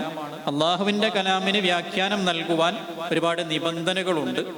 കാരണം അള്ളാഹുവിൻ്റെ കലാമിന് ഒരു സാധാ മനുഷ്യൻ്റെ പിന്നെ വാക്കിന്, വചനത്തിന് വ്യാഖ്യാനം നൽകുന്നത് പോലെ നൽകാൻ പറ്റുകയില്ല. അപ്പോൾ ആ നിബന്ധനകളൊക്കെ ഒത്ത ആളുകൾ നൽകിയ വ്യാഖ്യാനങ്ങൾ വെച്ചുകൊണ്ട് ആ വ്യാഖ്യാനങ്ങൾക്ക് എതിരാകാത്ത രൂപത്തിൽ ഓരോ കാലഘട്ടത്തിലെയും പിന്നെ ജനങ്ങൾക്കനുസരിച്ച് അവർ ആവശ്യപ്പെടുന്ന ഭാഷയിൽ അതിനെ അവതരിപ്പിച്ചു കൊടുക്കുക എന്നതാണ് ഈ മേഖലയിൽ നമുക്ക് ചെയ്യുവാനുള്ള ഏറ്റവും വലിയ ഒരു ദൗത്യം എന്ന് പറയുന്നത്. ഇൻഷാ അല്ലാഹ് ഇതുമായി ബന്ധപ്പെട്ട ഇനി കൂടുതൽ എന്തെങ്കിലുമൊക്കെ പറയുവാനുണ്ടെങ്കിൽ നിങ്ങളുടെ പിന്നെ ഇൻട്രാക്ഷന് ആ സമയത്ത് നമുക്ക് സംസാരിക്കാം. അല്ലാഹു സുബ്ഹാനഹു വ തആല വിശുദ്ധ ഖുർആനിന് ഖിദ്മത്ത് ചെയ്യുന്ന ആളുകളുടെ കൂട്ടത്തിൽ നമ്മയൊക്കെ ഉൾപ്പെടുത്തി അനുഗ്രഹിക്കുമാറാകട്ടെ. അസ്സലാമു അലൈക്കും വറഹ്മത്തുള്ളാഹി വബറകാതുഹു. വറഹ്മത്തുള്ളാഹി വബറകാതുഹു. أعوذ بالله من الشيطان الرجيم. بسم الله الرحمن الرحيم. الحمد لله رب العالمين. اللهم صل على سيدنا محمد وعلى آله وصحبه أجمعين. أما بعد. أعوذ بالله من الشيطان الرجيم. بسم الله الرحمن الرحيم. اقرأ باسم ربك الذي خلق خلق الإنسان من علق اقرأ وربك الأكرم. صدق الله العلي العظيم. ബഹുമാനം നിറഞ്ഞ ദിയാഉദ്ദീൻ ഫൈസി ഉസ്താദ്, മുസ്തഫ ഹുദവി ഉസ്താദ്, സ്നേഹ സമ്പന്നരായ വിദ്യാർത്ഥികൾ, അല്ലാഹു സുബ്ഹാനഹു വ തആല നമ്മുടെ ഒത്തുകൂടൽ സ്വാലിഹായ അമലായി സ്വീകരിക്കുമാറാകട്ടെ. ആമീൻ. പരിശുദ്ധ ഖുർആനിനെ കുറിച്ചുള്ള സമകാലിക പഠനങ്ങളെ കുറിച്ചാണ് നമ്മൾ സംസാരിച്ചുകൊണ്ടിരിക്കുന്നത്. മുസ്തഫ ഉസ്താദ് തഫ്സീറുമായി ബന്ധപ്പെട്ട് തന്നെ ആധുനിക കാലത്തുണ്ടായിട്ടുള്ള വിവിധ തരം ട്രെൻഡുകളെ കുറിച്ച് നേരത്തെ തന്നെ സജീവമായി ഇവിടെ സംസാരിച്ചു. ഞാൻ ഉദ്ദേശിക്കുന്ന ഒരു സാധനം 19-ാം നൂറ്റാണ്ടിന് ശേഷം അതല്ലെങ്കിൽ 19-ാം നൂറ്റാണ്ട് മുതൽ പരിശുദ്ധ ഖുർആനുമായി ബന്ധപ്പെട്ട് നടന്നിട്ടുള്ള ഖുർആനിക പഠനങ്ങൾ, നമ്മുടെ ടൈറ്റിൽ തന്നെ അതാണ്, ഖുർആനിക് സ്റ്റഡീസ് എന്നുള്ളതാണ്. അതിനെക്കുറിച്ചൊരു ഓവർവ്യൂ നമുക്കുണ്ടാകുക എന്നുള്ളത് പ്രത്യേകിച്ചും തഫ്സീറുമായി ബന്ധപ്പെട്ട് പഠിക്കുന്ന വിദ്യാർത്ഥികൾക്ക് വളരെ ആഴത്തിലുണ്ടാകേണ്ട ഒന്നുകൂടിയാണ് എന്നാണ് ഞാൻ മനസ്സിലാക്കുന്നത്. വെസ്റ്റേൺ സ്റ്റഡീസ് ഖുർആനുമായി ബന്ധപ്പെട്ട് എന്നെ സംബന്ധിച്ചിടത്തോളം മുസ്ലിങ്ങളെക്കാൾ കൂടുതൽ ഇന്ന് പഠിച്ചുകൊണ്ടിരിക്കുന്നത് പാശ്ചാത്യരായ മനുഷ്യരാണ്, പണ്ഡിതന്മാരാണെന്നുള്ളത് നമ്മളൊക്കെയും ചിന്തിപ്പിക്കുന്ന ഒരു കാര്യമാണ്. പല വിധത്തിലാണ് പാശ്ചാത്യ ലോകത്ത് ഖുർആനെ കുറിച്ചുള്ള പഠനങ്ങൾ നടന്നിട്ടുള്ളത്. നേരത്തെ ഉസ്താദ് പറഞ്ഞതുപോലെ ഖുർആനിനെ ദൈവിക ഗ്രന്ഥമായി കണ്ടുകൊണ്ട് ഗവേഷണം നടത്തുന്ന ഒരുപാട് പണ്ഡിതന്മാരുണ്ട്. കേവലം ഒരു മുസ്ലിങ്ങളുടെ ഗ്രന്ഥം എന്ന അർത്ഥത്തിൽ ഖുർആനെ സമീപിക്കുന്നവരുണ്ട്. ദൈവികമല്ലാത്ത ഒരു സാധാരണ ഗ്രന്ഥം, സാധാരണ ഒരു പുസ്തകം എന്ന അർത്ഥത്തിൽ ഖുർആനെ സമീപിക്കുന്ന പണ്ഡിതന്മാരുണ്ട്. ഖുർആൻ ഒരു സാഹിത്യ ഗ്രന്ഥമാണ് എന്ന അർത്ഥത്തിൽ ഖുർആനെ പഠിച്ചുകൊണ്ടിരിക്കുന്നവരുണ്ട്. അതിനോടൊപ്പം തന്നെ ഖുർആൻ പ്രത്യേകമായ ഒരു കാലഘട്ടത്തിലേക്ക് മാത്രം ഇറങ്ങിയ ഒരു ഗ്രന്ഥമാണ് എന്ന രീതിയിൽ ഖുർആനെ പഠിക്കുന്നവരുണ്ട്. മറ്റൊന്നാണ് ഖുർആനിനെ പ്രത്യേകമായ ഒരു കൾച്ചറിലേക്ക് ചേർത്ത് വെച്ചുകൊണ്ട് ആ കൾച്ചറിലുള്ളവർക്ക് മാത്രം സമീപിക്കാവുന്നതും വായിക്കാവുന്നതും സ്വീകരിക്കാവുന്നതുമായ ഒന്നാണ് ഖുർആൻ എന്ന രൂപത്തിൽ ഖുർആനെ സമീപിക്കുന്നവരുണ്ട്. ഇങ്ങനെ പല രൂപത്തിലാണ് ഖുർആനെ പുതിയ ലോകം പഠിച്ചുകൊണ്ടിരിക്കുന്നത് എന്നുള്ളതാണ്. അതിനെ ഓരോന്നായിട്ട് ഞാൻ പരിചയപ്പെടുത്താം, അതാണ് ഒന്നുകൂടി നന്നാവെന്ന് തോന്നുന്നു. ഏറ്റവും ഒന്നാമത്തത് ഖുർആനിനെ ഒരു ഹിസ്റ്ററിക്കൽ ക്രിറ്റിസിസം എന്നാണ് അതിന് അക്കാദമിക ഭാഷയിൽ പ്രയോഗിക്കുന്ന ഒരു പദം. ഹിസ്റ്ററിക്കൽ ക്രിറ്റിസിസം, ഖുർആനിനെ ചരിത്രപരമായ പഠനത്തിന് വിധേയമാക്കുക എന്നുള്ളതാണ്. ഖുർആനിന്റെ ചരിത്രം, ഖുർആൻ ഇറങ്ങിയ കാലഘട്ടത്തിന്റെ ചരിത്രം, ഖുർആൻ ഇറങ്ങിയ കാലത്തുണ്ടായിരുന്ന സമൂഹങ്ങളുടെ ജോലി, അവർക്കിടയിൽ ഉണ്ടായിരുന്ന ധാർമ്മിക മൂല്യങ്ങൾ, അവർ പ്രയോഗവൽക്കരിച്ചിരുന്ന സാമ്പത്തികമായ സാമൂഹികമായ ക്രയവിക്രയങ്ങൾ, അവരുടെ ജോലി, തൊഴിൽ, എങ്ങനെ അവരുമായി ബന്ധപ്പെട്ട മുഴുവൻ കാര്യങ്ങളെയും ആകത്തുകയായി ഖുർആനിനെ ആ ഒരു വ്യവസ്ഥയിലേക്ക് മാത്രം ഉൾക്കൊള്ളിച്ചുകൊണ്ട് പഠിക്കുന്ന ഒരു രീതി. അതിന്റെ ഭാഗമായി വരുന്ന ഒന്നാണ് ഖുർആനിനെ കോണ്ടെക്സ്റ്റലായി വായിക്കുക എന്നുള്ളത്.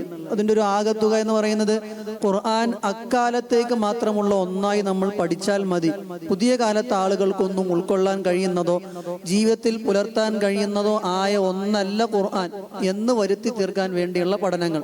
അതിനാണ് ഖുർആന്റെ കോണ്ടെക്സ്റ്റൽ സ്റ്റഡീസ് എന്ന് പറയുന്നത്. ഖുർആനിനെ സന്ദർഭത്തിനനുസരിച്ച് വായിക്കുക എന്നുള്ളത്. ഈ സന്ദർഭം എന്ന് പറയുന്നത് രണ്ട് രൂപത്തിലാണ്. പുതിയ കാലത്തെ പണ്ഡിതന്മാരിൽ പലരും ഇന്നത്തെ കാലത്തേക്ക് ഖുർആനെ എങ്ങനെ നമുക്ക് സംയോജിപ്പിക്കാം എന്നതിനെ കുറിച്ച് പഠിക്കുന്നുണ്ട്. പക്ഷെ അതിനു മുമ്പ് നടന്ന ഒന്നാണ് ഖുർആൻ ഇറങ്ങിയൊരു സന്ദർഭമുണ്ട്, ഇറങ്ങിയൊരു കാലമുണ്ട്, 7-ാം നൂറ്റാണ്ട്. അതിൻ്റെ ഒരു ഭാഗമായി മാത്രം നമ്മൾ പഠിച്ചാൽ മതി എന്ന രൂപത്തിൽ ഖുർആനെ സമീപിക്കുന്ന ആളുകളുണ്ട് എന്ന് നമുക്ക് കാണാൻ പറ്റും. ഒന്നുകൂടെ പറഞ്ഞാൽ Quran as a product of 7th century, Quran ഒരു 7-ാം നൂറ്റാണ്ടിന്റെ മാത്രം പ്രൊഡക്റ്റ് ആണ് എന്ന രൂപത്തിൽ നമ്മൾ വായിച്ചാൽ മതി എന്നതാണ് ഒരു തരം പണ്ഡിതന്മാർ ഖുർആനെ അന്വേഷിച്ചുകൊണ്ടിരിക്കുന്നത്. അതിൽ ഒന്നുകൂടെ ആയത്തിലേക്ക് ഇറങ്ങിയാൽ ഖുർആനിൻ 7-ാം നൂറ്റാണ്ടിന്റെ പ്രൊഡക്റ്റ് എന്ന് പറയുമ്പോൾ തന്നെ മുൻകാല ഗ്രന്ഥങ്ങളിൽ നിന്ന് സവിശേഷമായ ഒന്നും ഖുർആനിലില്ല. മുൻകാല ഗ്രന്ഥങ്ങളായിരുന്ന തോറയാകട്ടെ, ബൈബിൾ ആകട്ടെ, നമ്മുടെ ഭാഷയിലല്ല മറ്റുള്ളവരുടെ ഭാഷയിൽ പറഞ്ഞാൽ തന്നെ ബൈബിൾ ആകട്ടെ, തോറയാകട്ടെ, അതിൽ നിന്ന് കടമെടുത്ത കുറച്ച് കാര്യങ്ങൾ മാത്രമാണ് ഖുർആനിൽ സമ്മിശ്രമായി ചേർക്കപ്പെട്ടിട്ടുള്ളത്. അതിൽ കൂടുതലായി ഒന്നും ഖുർആനിൽ ഇല്ല എന്ന് പഠിച്ചുകൊണ്ടിരിക്കുന്ന ആളുകളുണ്ട്. എന്ന് പറഞ്ഞാൽ ഖുർആൻ എന്ന് പറയുന്നത് ബൈബിളിന്റെയും അതുപോലെ തന്നെ തോറയുടെയും വായനയിൽ നിന്ന് ഉണ്ടാക്കിയെടുത്ത മറ്റൊരു സാധാരണ ഗ്രന്ഥം എന്ന അർത്ഥത്തിൽ ഖുർആനെ വായിച്ചുകൊണ്ടിരിക്കുന്നവർ ലോകത്തുണ്ട് എന്ന് ചുരുക്കി പറയാം. മറ്റൊരു പഠനമാണ് ഖുർആനിനെ ബൈബിളുമായി താരതമ്യപ്പെടുത്തി പഠിച്ചുകൊണ്ടിരിക്കുക എന്നുള്ളത്. പ്രത്യേകിച്ചും അതിന് പറയല് പാരലൽസ് എന്നാണ്. പാരലൽസ് നമുക്കറിയാം, സമാനമായത് എന്നർത്ഥം വരുന്ന അർത്ഥത്തിൽ ഖുർആനിലുള്ള കഥകള് മുൻകാല ഗ്രന്ഥങ്ങളായിരുന്ന ബൈബിളിലും തോറയിലും ഒക്കെ ഉണ്ട്. സമ്മിശ്രമായി ഈ കാര്യങ്ങൾ ഖുർആനിലും ബൈബിളിലും ഒരുപോലെ എങ്ങനെ വന്നു എന്നതിനെ കുറിച്ച് ഗൗരവതരമായി ആലോചിക്കുകയും ഖുർആൻ ഒരു ദൈവികമായ ഗ്രന്ഥമല്ല, മറിച്ച് മഹാനായ റസൂലുള്ളാഹി സ്വല്ലല്ലാഹു അലൈഹി വസല്ലമ തങ്ങള് ബൈബിളിൽ നിന്നും തൗറാത്തിൽ നിന്നും ഒക്കെ കടമെടുത്ത് എഴുതിണ്ടാക്കിയ ഒന്നാണ് എന്ന് പറഞ്ഞാൽ നബി സല്ലല്ലാഹു അലൈഹി വസല്ലമ തങ്ങളുടെ ഒരു പ്രൊഡക്റ്റാണ്, ദൈവികമായതൊന്നും അല്ല നബി എഴുതിയുണ്ടാക്കിയ അല്ലെങ്കിൽ നബി സല്ലല്ലാഹു അലൈഹി വസല്ലമ തങ്ങൾ ഉണ്ടാക്കിയ ഒന്നാണ് ഖുർആൻ എന്ന് വരുത്തി തീർക്കാനുള്ള പഠനങ്ങൾ മുൻകാലങ്ങളിലൊക്കെ നടന്നിട്ടുണ്ട് എന്നർത്ഥം. മറ്റൊന്നാണ് ഖുർആനിന്റെ ടെക്സ്ച്വൽ ഡെവലപ്മെന്റ്. ഖുർആനിന്റെ ടെക്സ്ച്വൽ ഡെവലപ്മെന്റ് ഇതൊക്കെ ഖുർആൻ ഒരർത്ഥത്തിൽ വിമർശിക്കാൻ വേണ്ടി എഴുതപ്പെട്ട പഠനങ്ങൾ തന്നെയാണ്.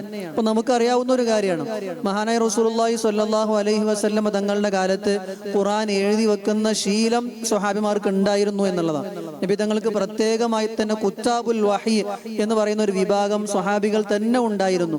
അവർക്ക് പുറമെ പല സ്വഹാബികളും അവർക്ക് ലഭ്യമായ ഖുർആനിലെ ആയത്തുകൾ ശേഖരിച്ചു വെക്കുന്ന ശീലം ഉള്ളതായിട്ട് നമുക്ക് ചരിത്രത്തിൽ തന്നെ കാണാൻ പറ്റും. അതിന്റെ ഭാഗമായിട്ട് മഹാനായ അലി റളിയല്ലാഹു അൻഹുവിന് പ്രത്യേകമായ മുസ്ഹഫ് ഉണ്ടായിരുന്നു. മുസ്ഹഫ് അലി എന്ന മുസ്ഹഫ് ഉണ്ടായിരുന്നു. അബ്ദുല്ലാഹി ബിൻ മസ്ഊദ് റളിയല്ലാഹു അൻഹുവിന് മുസ്ഹഫ് ഉണ്ടായിരുന്നു. ഇങ്ങനെ പല സ്വഹാബിമാർക്കും മുസ്ഹഫുകൾ ഉണ്ടായിരുന്നു. അങ്ങനെ അവിടെ നിന്ന് ആരംഭിച്ച് ഖുർആന്റെ ഒന്നാമത്തെ ജംഉൽ ഖുർആൻ അബൂബക്കർ സിദ്ദീഖ് റളിയല്ലാഹു അൻഹുവിന്റെ കാലത്ത് നടന്ന ജംഉൽ ഖുർആൻ, പിന്നീട് മൂന്നാം ഖലീഫയായ ഉസ്മാൻ ബിൻ അഫ്ഫാൻ റളിയല്ലാഹു അൻഹുവിന്റെ കാലത്ത് നടന്നിട്ടുള്ള ജംഉൽ ഖുർആൻ, ഇങ്ങനെ അവിടുന്ന് അങ്ങ് കഴിഞ്ഞ് പിന്നീട് ഇസ്ലാമിക ലോകത്ത് ഖുർആനുമായി ബന്ധപ്പെട്ട് പലവിധ പരിഷ്കാരങ്ങളും ഉണ്ടായിട്ടുണ്ട്. നമ്മൾ ഇന്ന് നമ്മുടെ കയ്യിൽ കാണുന്ന മുസ്ഹഫ്, ആ മുസ്ഹഫിന്റെ രൂപത്തിലേക്ക് എത്തുന്നത് വരെ പല വിധത്തിലുള്ള വ്യവഹാരങ്ങൾ, പ്രവർത്തനങ്ങൾ ഈ മുസ്ഹഫിൽ നടന്നിട്ടുണ്ട്. ഖുർആനിലല്ല, ഖുർആനിൽ മാറ്റത്തിരുത്തലുകൾ സാധ്യമല്ല, മുസ്ഹഫിൽ പരിഷ്കാരങ്ങൾ നടന്നിട്ടുണ്ട് എന്നുള്ളത് നമുക്ക് എല്ലാവർക്കും അറിയാവുന്ന കാര്യമാണ്.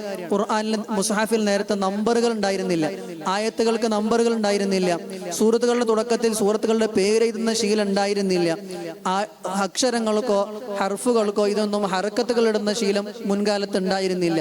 ഇതൊക്കെ ഖുർആന്റെ ടെക്സ്റ്റുമായി ബന്ധപ്പെട്ട ഡെവലപ്മെന്റുകളാണ്. ഖുർആന്റെ ടെക്സ്റ്റ് എന്ന് പറഞ്ഞാൽ മുസ്ഹഫ്, മുസ്ഹഫുമായി ബന്ധപ്പെട്ട് നടന്നിട്ടുള്ള ഒരുപാട് വികസന പ്രവർത്തനങ്ങൾ, ഓരോ സമൂഹത്തിനും പ്രാപ്യമാകുന്ന, ഖുർആൻ വായിക്കാനും പഠിക്കാനും യോഗ്യമാകുന്ന രൂപത്തിലേക്ക് ഖുർആനിന്റെ ടെക്സ്റ്റിനെ, മുസ്ഹഫിനെ വിപുലമാക്കുക, അതിനെ കൃത്യമായി ജനങ്ങൾക്ക് എത്തിച്ചു കൊടുക്കുക എന്ന ദൗത്യം ഓരോ കാലത്തും മുസ്ലിം ലോകം നിർവഹിച്ചിട്ടുണ്ട്. പക്ഷെ ഈ ഒരു വികസനത്തെ, ടെക്സ്റ്റിൽ ഉണ്ടായിട്ടുള്ള ഖുർആനിന്റെ മുസ്ഹഫിൽ ഉണ്ടായിട്ടുള്ള ഈ വികസനത്തെ പാശ്ചാത്യരായ പലരും ചിത്രീകരിച്ചത് ഖുർആനിൽ തന്നെ ഉള്ള മാറ്റങ്ങളായിട്ടാണ്. ഖുർആനിൽ തന്നെ ഉണ്ടായിട്ടുള്ള മാറ്റങ്ങളായിട്ടാണ് അവർ പറഞ്ഞത്.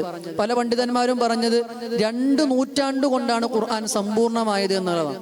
വെസ്റ്റിൽ നിന്നുള്ള പാശ്ചാത്യരായ ഓറിയന്റലിസ്റ്റ് പണ്ഡിതന്മാർ പറഞ്ഞത് 2 നൂറ്റാണ്ട് കൊണ്ടാണ് ഖുർആൻ സമ്പൂർണ്ണമായതെന്ന്.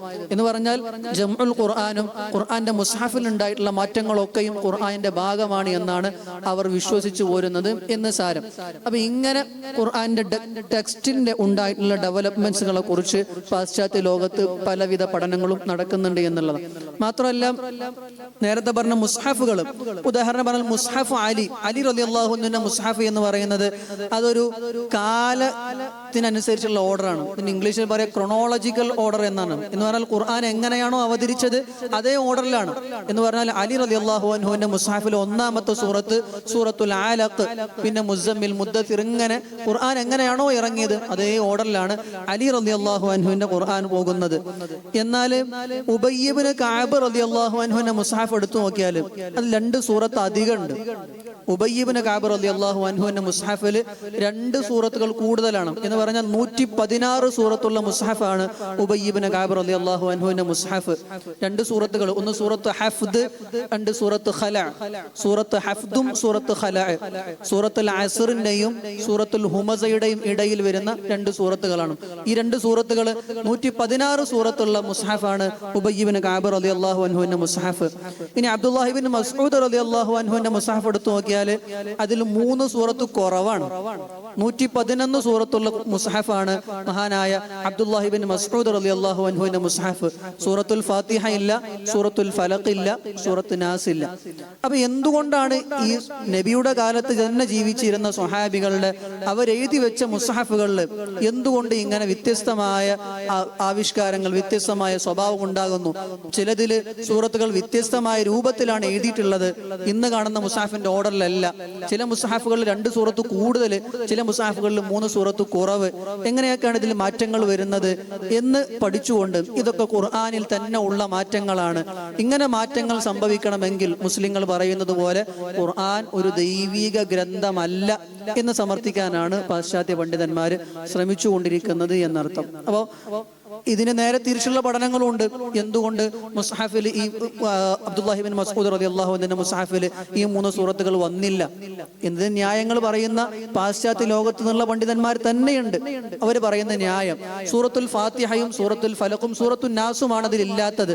അത് മുസ്ലിങ്ങളുടെ ദൈനംദിന ജീവിതത്തിൽ സക്രിയമായി അവർ നിരന്തരം പാരായണം ചെയ്തിരുന്ന വിശുദ്ധമായ സൂറത്തുകളാണ്. അതിനെ പ്രത്യേകമായി എഴുതി ചേർക്കേണ്ട ആവശ്യം അവർക്ക് ഉണ്ടായിരുന്നില്ല എന്നതാണ് ഒരു ന്യായം. പിന്നെ എന്തുകൊണ്ട് അതിനേക്കാൾ ഗൗരവമുള്ള ചോദ്യം 116 സൂറത്തുള്ള മുസാഫിൽ എങ്ങനെ 2 സൂറത്തുകൾ നമുക്ക് കൂടുതൽ കാണുന്നുണ്ടല്ലോ, സൂറത്തുൽ ഖലഉം സൂറത്തുൽ ഹഫ്ദും എങ്ങനെ വന്നു എന്നുള്ളതാണ്.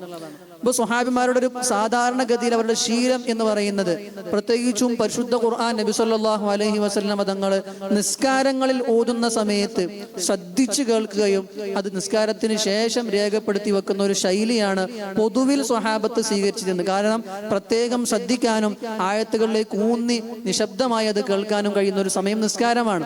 അതിൽ അവർ കൃത്യമായി ശ്രദ്ധിച്ച് രേഖപ്പെടുത്തുന്ന ശീലം സ്വഹാബത്തിന് ഉണ്ടായിരുന്നു. നിസ്കാരത്തിൽ പെട്ട ഒന്നാണ് ഖുനൂത്ത് എന്ന് പറയുന്നത്. ഈ ഖുനൂത്തിന്റെ അക്ഷരങ്ങളും ഖുനൂത്തിലുള്ള പ്രത്യേകമായ ദുആകളാണ് സൂറത്തുൽ ഹഫ്ദിലും സൂറത്തുൽ ഖലഇലും ഉള്ളത്. അപ്പൊ ഖുനൂത്ത് നിസ്കാരത്തിന്റെ ഭാഗമായതുകൊണ്ട് അതിനെ മുസ്ഹഫിന്റെ ഭാഗമായി ചേർത്തതാകാം എന്നതാണ് മറ്റു പണ്ഡിതന്മാർ അതിനെ കുറിച്ച് പറയുന്നത്. അപ്പൊ ഞാൻ പറഞ്ഞു വന്നത് ഖുർആന്റെ ടെക്സ്റ്റുമായി ബന്ധപ്പെട്ട് മുസ്ഹഫുമായി ബന്ധപ്പെട്ട് പാശ്ചാത്യ ലോകത്ത് ഒരുപാട് പഠനങ്ങൾ നടന്നുകൊണ്ടിരിക്കുന്നുണ്ട് എന്നുള്ളതാണ്. മറ്റൊന്ന് ഖുർആന്റെ ഭാഷയാണ്. നമുക്കൊക്കെ അറിയാം ബിലിസാനിൻ അറബിയ്യിൻ മുബീൻ, പരിശുദ്ധ ഖുർആൻ കൃത്യമായി അറബി ഭാഷയിലാണ് എന്നുള്ളത് വ്യക്തമായി പരിശുദ്ധ ഖുർആനിൽ അല്ലാഹു സുബ്ഹാനഹു വ തആല പറഞ്ഞതാണ്.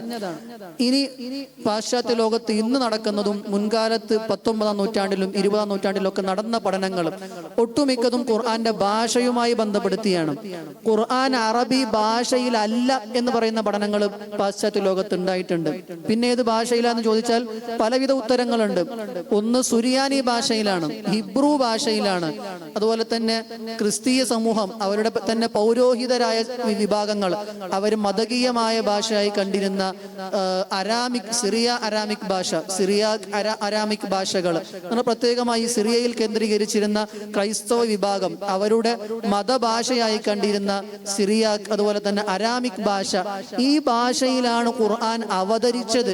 അത് പിന്നീട് അറബികൾ അവരുടെ ആവശ്യങ്ങൾക്ക് വേണ്ടി അറബിയിലേക്ക് മാറ്റി തിരുത്തിയതാണ് എന്നുപോലും ഉള്ള പഠനങ്ങൾ ലോകത്ത് നടന്നുകൊണ്ടിരിക്കുന്നുണ്ട്. 6000 സംതിങ് വരുന്ന ആയത്തുകളുള്ള ഒരു ഖുർആൻ, അതിലേക്ക് മാത്രമായി ഖുർആൻ ഒതുക്കുന്നത് ശരിയല്ല. ഖുർആൻ ഇന്നും വികസിച്ചുകൊണ്ടേ ഇരിക്കുകയാണ് എന്ന് പറയുന്ന ആളാണ് ഇഗ്നാസ് ഗോൾസിഹർ. മറ്റൊരു വ്യക്തിയാണ് വാൻസ്ബ്രോ എന്ന് പറയുന്ന പണ്ഡിതൻ, ജോൺസ് വാൻസ്ബ്രോ. നേരത്തെ പറഞ്ഞതുപോലെ അദ്ദേഹത്തിന്റെ ഒരു കാഴ്ചപ്പാടാണ് ഖുർആൻ 2 നൂറ്റാണ്ട് കൊണ്ടാണ് ഉണ്ടായതെന്നുള്ളത്. 2 നൂറ്റാണ്ട് എന്ന് പറയുമ്പോൾ ഇന്നത്തെ ഒരു ടെക്സ്റ്റൽ ഡെവലപ്മെന്റിന്റെ ഒക്കെ മുസ്ഹഫുമായി ബന്ധപ്പെട്ട ഏകദേശം കാര്യങ്ങളൊക്കെ പൂർത്തിയായി എല്ലാവർക്കും വായിക്കാൻ കഴിയുന്ന രൂപത്തിലേക്ക് ഖുർആൻ എത്തുന്ന ഒരു സന്ദർഭം, അതുവരെയാണ് ഖുർആനിന്റെ പൂർണ്ണമായ രൂപം എന്ന് പറയുന്ന ആളാണ്. മറ്റൊരു വ്യക്തിയാണ് ആഞ്ചലിക്ക ന്യൂവിർത്ത്, ഒരു സഹോദരിയാണ്, ഇന്നും ജീവിച്ചിരിപ്പുണ്ട് ആഞ്ചലിക്ക ന്യൂവിർത്ത്. അവര് നേരത്തെ പറഞ്ഞതുപോലെ ഖുർആൻ എന്ന് പറയുന്നത് മുൻകാല ഗ്രന്ഥങ്ങളിൽ നിന്ന് ഉണ്ടാക്കിയെടുത്തൊരു പ്രൊഡക്റ്റാണ്. ഖുർആൻ ദൈവികമായ ഗ്രന്ഥമായിട്ടൊന്നും കരുതേണ്ട ആവശ്യമില്ല. മുൻകാല ഗ്രന്ഥമായ തൗറാത്തിൽ നിന്നും ഇഞ്ചീലിൽ നിന്നും ഒക്കെ കടമെടുത്ത് ഉണ്ടാക്കിയതാണ് ഖുർആൻ എന്ന് പറയുന്ന ഒരു രീതിയാണ് ആഞ്ചലിക്ക ന്യൂവിർത്ത് പഠിച്ചുകൊണ്ടിരിക്കുന്നത്. മറ്റൊരു വ്യക്തിയാണ് ഇന്നും ജീവിച്ചിരിപ്പിക്കുന്ന, യൂട്യൂബിലൊക്കെ ഇഷ്ടംപോലെ ഖുർആനെ കുറിച്ച് നിങ്ങൾക്ക് കേൾക്കാനും ചർച്ചകൾക്കൊക്കെ അവസരം തരുന്ന ഒരു പണ്ഡിതനാണ് ഗബ്രിയേൽ സയ്യിദ് റൈനോൾഡ്സ് എന്ന് പറയുന്ന പണ്ഡിതൻ. ഇന്നും ജീവിച്ചിരിക്കുന്ന ആളാണ്. അദ്ദേഹത്തിന്റെ ഒരു കാഴ്ചപ്പാട് ന്യൂവിർത്തിന്റെ നേരെ ഓപ്പോസിറ്റ് ആണ്. അദ്ദേഹം പറയുന്നത് ഖുർആൻ ദൈവികമായ ഗ്രന്ഥമൊക്കെ തന്നെയാണ്, പക്ഷെ ഖുർആൻ ചെയ്യുന്ന പ്രവർത്തനം എന്താണ്? തൗറാത്തിലും ഇഞ്ചീലിലും ഉണ്ടായിരുന്ന കാര്യങ്ങളോട് ഖുർആൻ റിയാക്ഷൻ നടത്തുകയാണ്. എന്ന് പറഞ്ഞാൽ ഇഞ്ചീൽ അനുസരിച്ച് ഇന്നത്തെ വിശ്വാസികൾ പറയുന്നത് 3 ദൈവങ്ങളുണ്ട് എന്നുള്ളതാണ്. അതിനോട് ഖുർആൻ വിമർശനാത്മകമായി സമീപിക്കുന്നു. 3 എണ്ണം ഇല്ല, ഒന്നേ ഉള്ളൂ എന്ന് ഖുർആൻ അതിനെ വിമർശിക്കുന്നു. അതിലെ തെറ്റായ ധാരണകളെ, അതിൽ മോശമായിട്ടുള്ള കാര്യങ്ങളോട് ഖുർആൻ വ്യത്യസ്തമായൊരു കാഴ്ചപ്പാട് സ്വീകരിക്കുന്നു എന്ന അർത്ഥത്തിലാണ് ഖുർആനെ നമ്മൾ സമീപിക്കേണ്ടത് എന്നാണ് പറയുന്നത്. മറ്റൊരു ഏരിയയാണ് ഫിലോളജി എന്ന് പറയുന്നത്. ഫിലോളജി എന്ന് പറഞ്ഞാൽ ഭാഷയുമായി ബന്ധപ്പെട്ട പഠനമാണ്. ഭാഷ, വാക്കുകൾ, ഇതിനൊക്കെ കുറിച്ചുള്ള പഠനങ്ങളാണ് ഫിലോളജി. ഇംഗ്ലീഷിൽ പറഞ്ഞാൽ സ്റ്റഡി ഓഫ് ലാംഗ്വേജ് എന്നൊക്കെ പറയാം, ഫിലോളജി. ഇപ്പൊ ഖുർആന്റെ ഭാഷയുമായി ബന്ധപ്പെട്ട് നേരത്തെ പറഞ്ഞതിൽ നിന്ന് വ്യത്യസ്തമായ കുറെ പഠനങ്ങൾ നടക്കുന്നുണ്ട്. നേരത്തെ പറഞ്ഞ താരതമ്യ പഠനങ്ങളാണ്. അറബി ഭാഷയാണ് അല്ലെങ്കിൽ അറബി ഭാഷയല്ല എന്നുള്ളൊരു ഡിബേറ്റ് ആണ്. ഇത് വേറൊരു തരത്തിലാണ് നടക്കുന്നത്. ഖുർആന്റെ ഭാഷയുമായി ബന്ധപ്പെട്ട പഠനത്തിൽ ഖുർആനിനകത്ത് അറബി അല്ലാത്ത ഭാഷകളുണ്ടോ എന്നൊരു അന്വേഷണം, അത് ഇതിന്റെ ഒരു ഭാഗമാണ്. അതിന് ഫോറിൻ വൊക്കാബുലറീസ് എന്നൊക്കെയാണ് അക്കാദമിക ഭാഷയിൽ പറയാം. ഫോറിൻ വൊക്കാബുലറീസ്, ഖുർആനിനകത്ത് അറബി അല്ലാത്ത ഭാഷകളുണ്ടോ എന്നുള്ളതാണ്. ഇത് പുതിയൊരു പഠനമൊന്നുമല്ല. ഇമാം സുയൂത്തി തങ്ങൾ തന്നെ തന്റെ കിതാബുകളിൽ ഇതിനെക്കുറിച്ച് സവിശേഷമായി തന്നെ ഒരുപാട് പറഞ്ഞിട്ടുണ്ട്. സുയൂത്തി തങ്ങളുടെ അഭിപ്രായത്തിൽ തന്നെ ഖുർആനിൽ അറബി അല്ലാത്ത പദങ്ങൾ ഉണ്ട് എന്നാണ് ഇമാം സുയൂത്തി തങ്ങൾ പറയുന്നത്. ഖുർആനിൽ അറബി അല്ലാത്ത ഒന്നുമില്ല എന്ന് പറഞ്ഞ ഇസ്ലാമിക പണ്ഡിതന്മാരുണ്ട്. ഖുർആനിൽ അറബിയായ പദങ്ങൾ ഉണ്ടെങ്കിൽ, അറബി അല്ലാത്ത പദങ്ങൾ ഉണ്ടെങ്കിൽ, മറ്റു ഭാഷകളിലെ പദങ്ങൾ ഉണ്ടെങ്കിൽ അത് അറബീകരിക്കപ്പെട്ടതിന് ശേഷം അല്ലെങ്കിൽ അറബിയായി മാറ്റപ്പെട്ടതായിട്ടാണ് ഖുർആനിലുള്ളത് എന്ന് പറയുന്ന പണ്ഡിതന്മാർ ഇസ്ലാമിക ലോകത്തുണ്ട്. അപ്പൊ ഖുർആനിന്റെ ഭാഷയുമായി ബന്ധപ്പെട്ട്, ഖുർആനിലെ പദങ്ങളുമായി ബന്ധപ്പെട്ട് ഒരുപാട് പഠനങ്ങൾ നടന്നുകൊണ്ടിരിക്കുന്നുണ്ട്. അതുപോലെ ഇന്നും സജീവമായിട്ടുള്ള ഒരു ഏരിയയാണ് തീമാറ്റിക് സ്റ്റഡീസ്. നേരത്തെ അതിനെക്കുറിച്ച് മുസ്തഫ ഉസ്താദ് പറഞ്ഞു. ഖുർആന്റെ മൗദൂഇ ആയിട്ടുള്ള പഠനങ്ങൾ, ഖുർആനിലെ വിഷയ കേന്ദ്രീകൃതമായി കൊണ്ട് ഖുർആനെ പഠിക്കുക എന്നുള്ളത് അതൊരു വിശാലമായ ഏരിയയാണ്. ഇന്ന് ഏറ്റവും കൂടുതൽ ഖുർആനെ കുറിച്ച് പഠനം നടന്നുകൊണ്ടിരിക്കുന്നത് ഈ തീമാറ്റിക് എന്ന് പറയുന്ന ഒരു ഏരിയയിലാണ്. അപ്പോൾ ഇന്ന് നിങ്ങൾ എടുത്തു നോക്കിയാൽ നിങ്ങൾക്ക് എണ്ണമില്ലാത്ത പഠനങ്ങൾ കാണാൻ പറ്റും.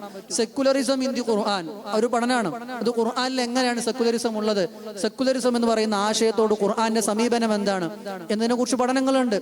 അതുപോലെ തന്നെ ഇസ്ലാമിക ലോകത്തുള്ളതും അല്ലാത്തതുമായ ഒരുപാട് വിഷയങ്ങൾ, ജെൻഡറുമായി ബന്ധപ്പെട്ടത്, മനുഷ്യന്റെ സെട്ടിപ്പുമായി ബന്ധപ്പെട്ടത്, ഇങ്ങനെ വിവിധങ്ങളായ ഏരിയകളിലേക്ക് ഈ വിഷയം കടന്നു പോകുന്നുണ്ട്. ഇതിന്റെ ഒരു ആമുഖമായി നമുക്ക് പറയാൻ കഴിയുന്നത്, ആദ്യകാലങ്ങളിൽ ഖുർആനിലെ പദങ്ങളെ കുറിച്ചായിരുന്നു പഠിച്ചിരുന്നത്. ഉദാഹരണം പറഞ്ഞാല് റാഗിബ് അൽ അസ്ഫഹാനി എന്ന് പറയുന്ന പണ്ഡിതന്റെ ഒരു ഗ്രന്ഥമാണ് അൽ മുഫ്രദാത്ത് ഫി ഗരീബിൽ ഖുർആൻ. അൽ മുഫ്രദാത്ത് ഫി ഗരീബിൽ ഖുർആൻ, ഖുർആനിലെ ഗരീബായ പദങ്ങളെ കുറിച്ചുള്ള പഠനമാണത്. അത് ഇതിന്റെ ഒരു ആരംഭമാണ്. ഖുർആനെ മൊത്തമായി വായിക്കാതെ ഖുർആനിലെ ചില ഭാഗങ്ങൾ മാത്രം നമ്മൾ പ്രത്യേകമായി സ്പെഷ്യലൈസ് ചെയ്ത് വായിക്കുക എന്നുള്ളത്. അങ്ങനെ പദങ്ങളുമായി ബന്ധപ്പെട്ട് ആരംഭിച്ച പഠനം പിന്നീട് വിഷയങ്ങളിലേക്ക് മാറി, പിന്നീട് ആധുനിക വിഷയങ്ങളിലേക്ക് മാറി, ഇന്ന് പുതിയ രീതിയിലേക്ക് അതിന്റെ വികസനം നടന്നുകൊണ്ടിരിക്കുകയാണ്.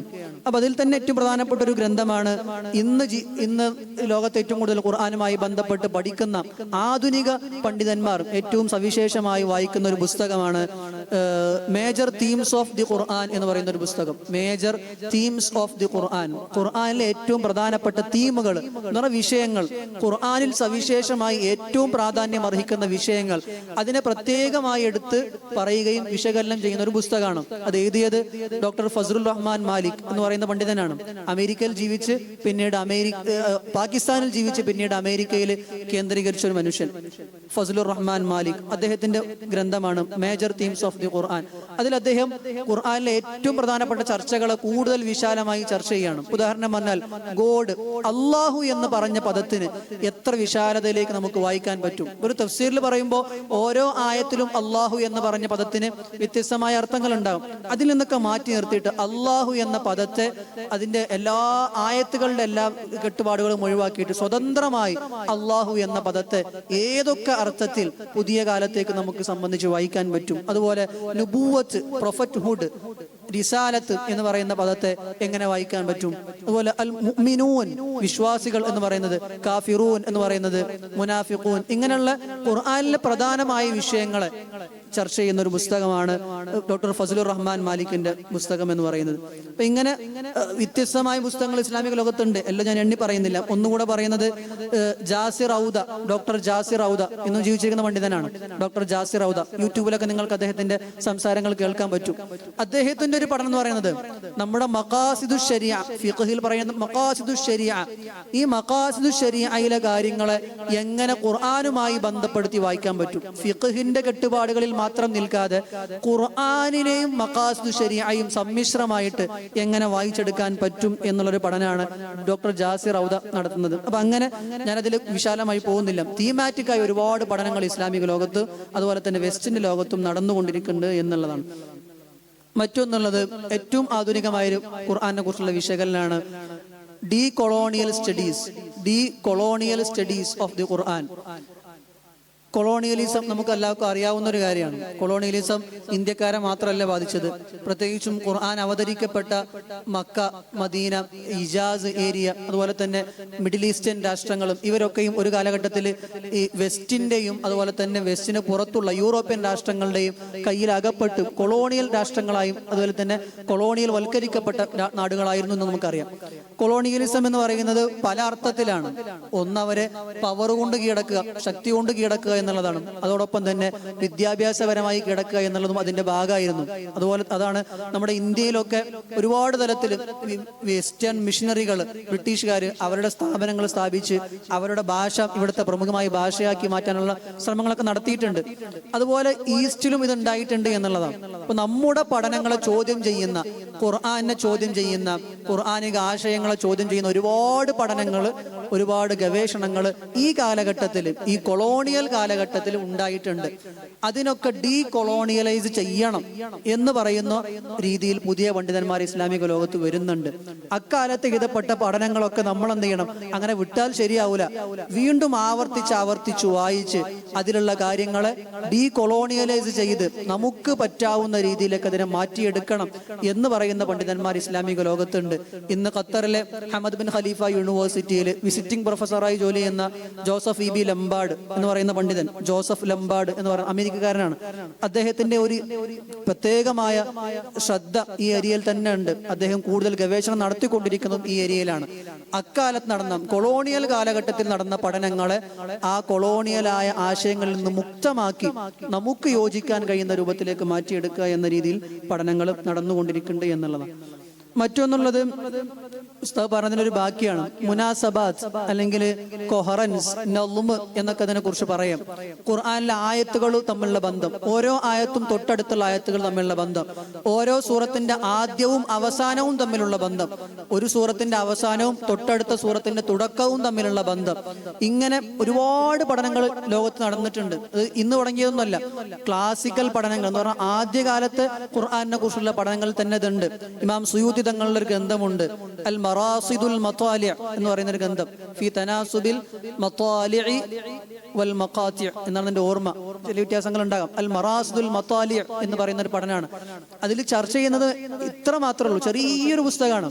ഓരോ സൂറത്തിന്റെയും അവസാനവും അടുത്ത സൂറത്തിന്റെ തുടക്കവും തമ്മിലുള്ള ബന്ധം, ഇങ്ങനെ ഖുർആനിലെ സൂറത്തുകൾ തമ്മിലുള്ള ഒരു ബന്ധത്തെ കുറിച്ച് മാത്രം ചർച്ച ചെയ്യുന്ന ഒരു പുസ്തകം. അത് ആദ്യകാലത്ത് ക്ലാസിക്കൽ പീരീഡിൽ തന്നെ രേഖപ്പെടുത്തിയിട്ടുണ്ട്, എഴുതപ്പെട്ടിട്ടുണ്ട് എന്നുള്ളതാണ്. അപ്പൊ അതിന്റെ ഒരു വിപുലീകരണം ഇന്ന് നടന്നുകൊണ്ടിരിക്കുന്നുണ്ട് എന്നുള്ളതാണ്. ഇപ്പൊ 2017 ഇറങ്ങിയ ഒരു പുസ്തകമുണ്ട്, structure and interpretation of the Quran എന്ന് പറയുന്ന പുസ്തകമുണ്ട്. Structure and interpretation of the Quran എന്നാണ് ഖുർആനിന്റെ സ്ട്രക്ചർ, തർത്തീബുൽ ഖുർആൻ, അതും ഖുർആന്റെ തഫ്സീറും തമ്മിലൊരു ബന്ധം എന്താണ്, ഖുർആന്റെ ഓർഡറും ഖുർആന്റെ തഫ്സീറും തമ്മിൽ എന്തെങ്കിലും ബന്ധമുണ്ടോ എന്നതാണ് ആ പഠനത്തിന്റെ ആകത്തുക. ഗഹനമായി പഠിക്കുന്ന ഒരു പഠനം. നമ്മളൊക്കെ അത് വായിക്കുമ്പോൾ നമുക്ക് ഭയങ്കര അത്ഭുതമാണ്. വായിച്ചുകൊണ്ടിരിക്കുമ്പോൾ ഈ പുസ്തകം തീരരുതേ എന്ന് ആലോചിക്കുന്ന തരത്തിലുള്ള ഇംഗ്ലീഷിലാണ് പുസ്തകം, പക്ഷെ അത് അത്ര മനോഹരമായിട്ടാണ് ആ പുസ്തകം എഴുതിയിട്ടുള്ളത്. എഴുതിയത് റൈമണ്ട് ഫാരിൻ എന്ന് പറയുന്ന ഒരു ഗവേഷകനാണ്. അതിൽ അദ്ദേഹം പറയുന്ന വളരെ രസകരമായ കാര്യങ്ങളുണ്ട്. അപ്പൊ അദ്ദേഹം നമ്മളൊക്കെ വിശ്വസിക്കുന്ന കാര്യങ്ങൾ തന്നെയാണ്. ഒന്ന്, സൂറത്തുൽ ഫാത്തിഹ ഖുർആന്റെ ആമുഖമാണ്. എങ്ങനെ സൂറത്തുൽ ഫാത്തിഹ ഖുർആന്റെ ആമുഖമാകുന്നു എന്ന് അദ്ദേഹം ഇതിൽ സമർത്ഥിക്കുന്നുണ്ട്.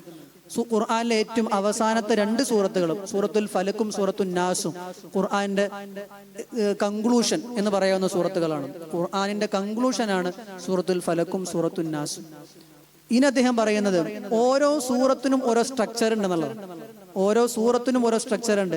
കേവലം സ്ട്രക്ചർ എന്ന് മാത്രമല്ല, ഒരു സൂറത്തിന്റെ ആരംഭവും ആ സൂറത്തിന്റെ അവസാനവും തമ്മിലൊരു ബന്ധം ഉണ്ടാവും. അവിടെ അവസാനിക്കുന്നില്ല.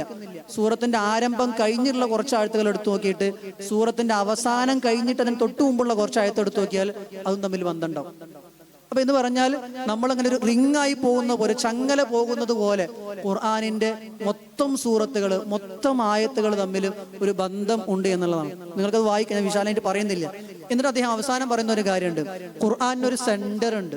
ഖുർആനിന് ഒരു സെന്റർ ഉണ്ട്. നമ്മളൊക്കെ പറയുന്നതാണ് സൂറത്തുൽ കഹ്ഫിൽ ഒരു അടയാളമുണ്ട്, വലിയ തലത്തോഫ്, അത് ഖുർആനിന്റെ സെന്റർ എന്നാ പറയാറ്.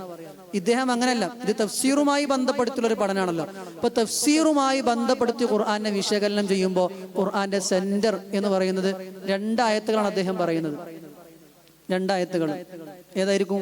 ആർക്കെങ്കിലും പറയാൻ പറ്റുമോ?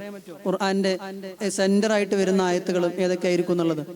ഏത് സൂറത്താകാം എന്ന് നിങ്ങൾക്ക് തോന്നുന്നുണ്ടോ? ഖുർആന്റെ സെന്റർ ആകാൻ സാധ്യതയുള്ള ഒരു സൂറത്ത് ആർക്കും പറയാൻ കഴിയുമോ?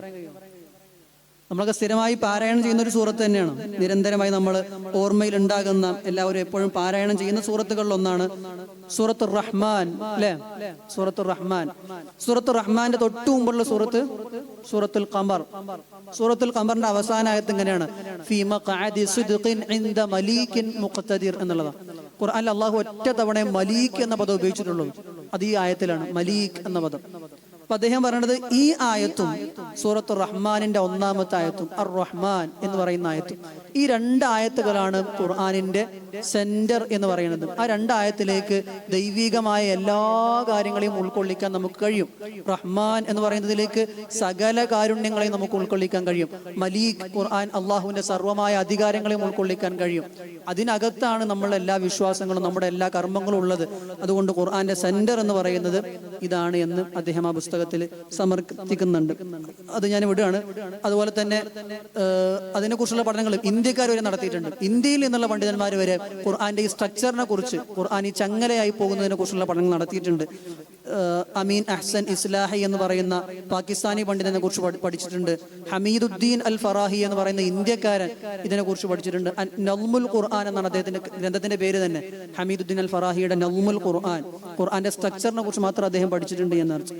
മറ്റൊരു ഏരിയയാണ് ഖുർആന്റെ മാനുസ്ക്രിപ്റ്റുകൾ. ഖുർആൻ ദൈവികമായ ഗ്രന്ഥമാണ്, മാറ്റത്തിരുത്തലുകളൊന്നും ഉണ്ടായിട്ടില്ല എന്ന് സമർത്ഥിക്കാൻ നമുക്ക് കഴിയുന്ന ഏറ്റവും വലിയൊരു സ്രോതസ്സാണ് ഖുർആന്റെ മാനുസ്ക്രിപ്റ്റുകൾ. ഒരുപാട് മാനുസ്ക്രിപ്റ്റുകൾ ലോകത്തുണ്ടായിട്ടുണ്ട്. ഏറ്റവും പ്രധാനപ്പെട്ട ഒന്നാണ് സൻആ മാനുസ്ക്രിപ്റ്റ്. സൻആയിലെ ഗ്രാൻഡ് മോസ്ക്, മസ്ജിദുൽ ജാമിഅ, അത് പുതുക്കി പണിയുന്ന സമയത്ത് ലഭിച്ച ഖുർആന്റെ ഒരു മാനുസ്ക്രിപ്റ്റ്.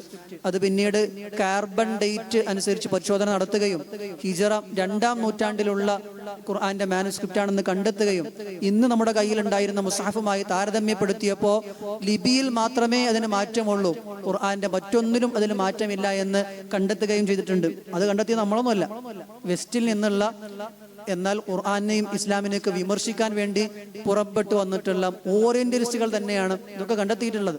ഞാൻ അതിന്റെ തുടക്കത്തിൽ പറഞ്ഞതാണ്, നമ്മളെക്കാൾ കൂടുതൽ ഇസ്ലാമിനെയും ഖുർആനെ മറ്റുള്ളവർ പഠിക്കുന്നു എന്നുള്ളത്. അപ്പൊ ഖുർആന്റെ മാനുസ്ക്രിപ്റ്റുമായി ബന്ധപ്പെടുത്തി ഇസ്ലാമിക ലോകത്ത് ഒരുപാട് പഠനങ്ങൾ നടക്കുന്നുണ്ട്. മറ്റൊന്നാണ് ഖുർആന്റെ anthropology of the Quran. Anthropology എന്ന് പറഞ്ഞാൽ മനുഷ്യനെ കുറിച്ചുള്ള പഠനം തന്നെയാണ്. മനുഷ്യ സമൂഹത്തെക്കുറിച്ച്, മനുഷ്യന്റെ ഭാഷയെക്കുറിച്ച്, മനുഷ്യ ജീവിതങ്ങളെ കുറിച്ചൊക്കെ ഉള്ള പഠനമാണ്. അപ്പൊ ഇതിൽ ആന്ത്രോപോളജിയിൽ ഖുർആൻ എന്ത് പഠിക്കാണ്ടെന്ന് ചോദിച്ചാൽ, ഖുർആൻ എങ്ങനെയാണ് മുസ്ലിം സമൂഹത്തിന്റെ ഒരു ഏജന്റ് ആകുന്നത്. അപ്പൊ നമ്മൾ ജാമ്യ ഉണ്ടാക്കുന്നുണ്ട്, ദാറുൽ ഹുദ ഉണ്ടാക്കുന്നുണ്ട്, വിവിധ സ്ഥാപനങ്ങൾ ഉണ്ടാക്കുന്നുണ്ട്. ഇതിന്റെയൊക്കെ ആശയം എവിടുന്നാ വരുന്നത്? ഖുർആനിൽ നിന്നാണ്. ഖുർആൻ നമ്മോട് ഇതൊക്കെ പഠിക്കണം എന്ന് പറയുമ്പോഴാണ് നമ്മൾ ഇതിലേക്ക് മുന്നിട്ടിറങ്ങുന്നത്.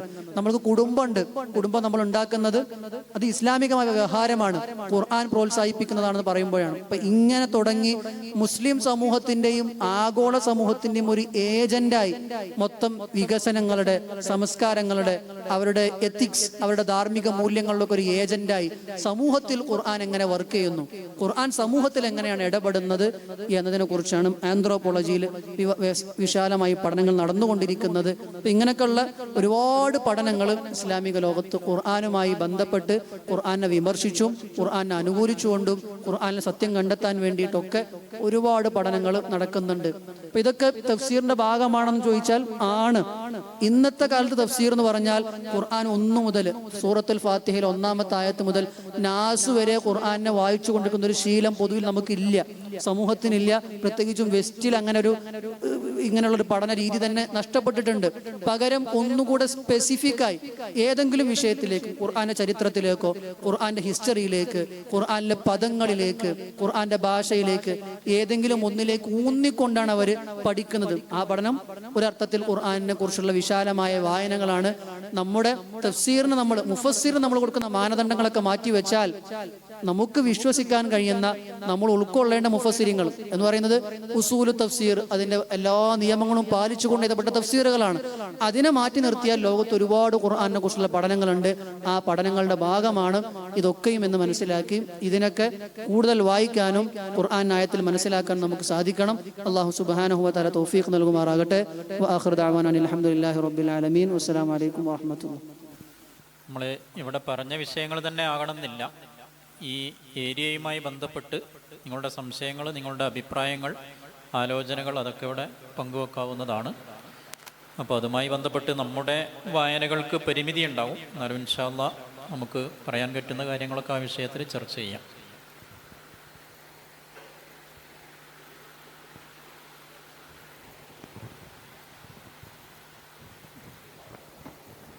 ഈ ഡിജിറ്റൽ ലോകത്ത് വിശുദ്ധ ഖുർആന്റെ മൂല്യങ്ങൾ നമ്മളിങ്ങനെ നോക്കുമ്പോൾ അവസാനമായിട്ട് രചിക്കപ്പെട്ട തഫ്സീറുൽ മറാഗി, തഫ്സീർ ഷഹറാനി തുടങ്ങിയ തഫ്സീറുകളെ കാണാൻ കഴിയുന്നത്. ഈ ഡിജിറ്റൽ ലോകത്ത് നമുക്ക് കൂടുതൽ റെഫർ ചെയ്യാൻ പറ്റിയ വേറെ തഫ്സീറുകൾ ഏതെങ്കിലും ഉണ്ടോ, ഇപ്പോൾ വിരചിതമായിട്ടുണ്ടോ?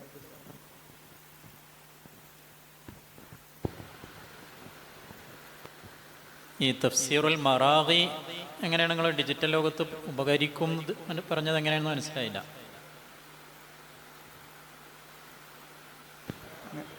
ഷറാവിയും മറാഗിയും പറഞ്ഞല്ലേ? അഥവാ അവസാനമായിട്ട് രചിക്കപ്പെട്ട തഫ്സീറുകളിൽ മുന്തിക്കണതല്ലേ അവ?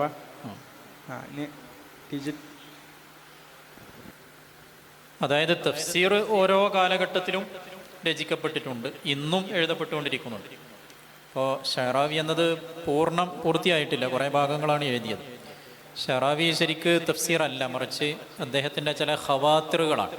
അപ്പം ഖുർആൻ ഇങ്ങനെ ഓതുന്ന സമയത്ത് അദ്ദേഹത്തിൻ്റെ മനസ്സിൽ തോന്നുന്ന ചിന്തകൾ അത് പ്രഭാഷണങ്ങളിലൂടെയും മറ്റുമൊക്കെ എഴുതി.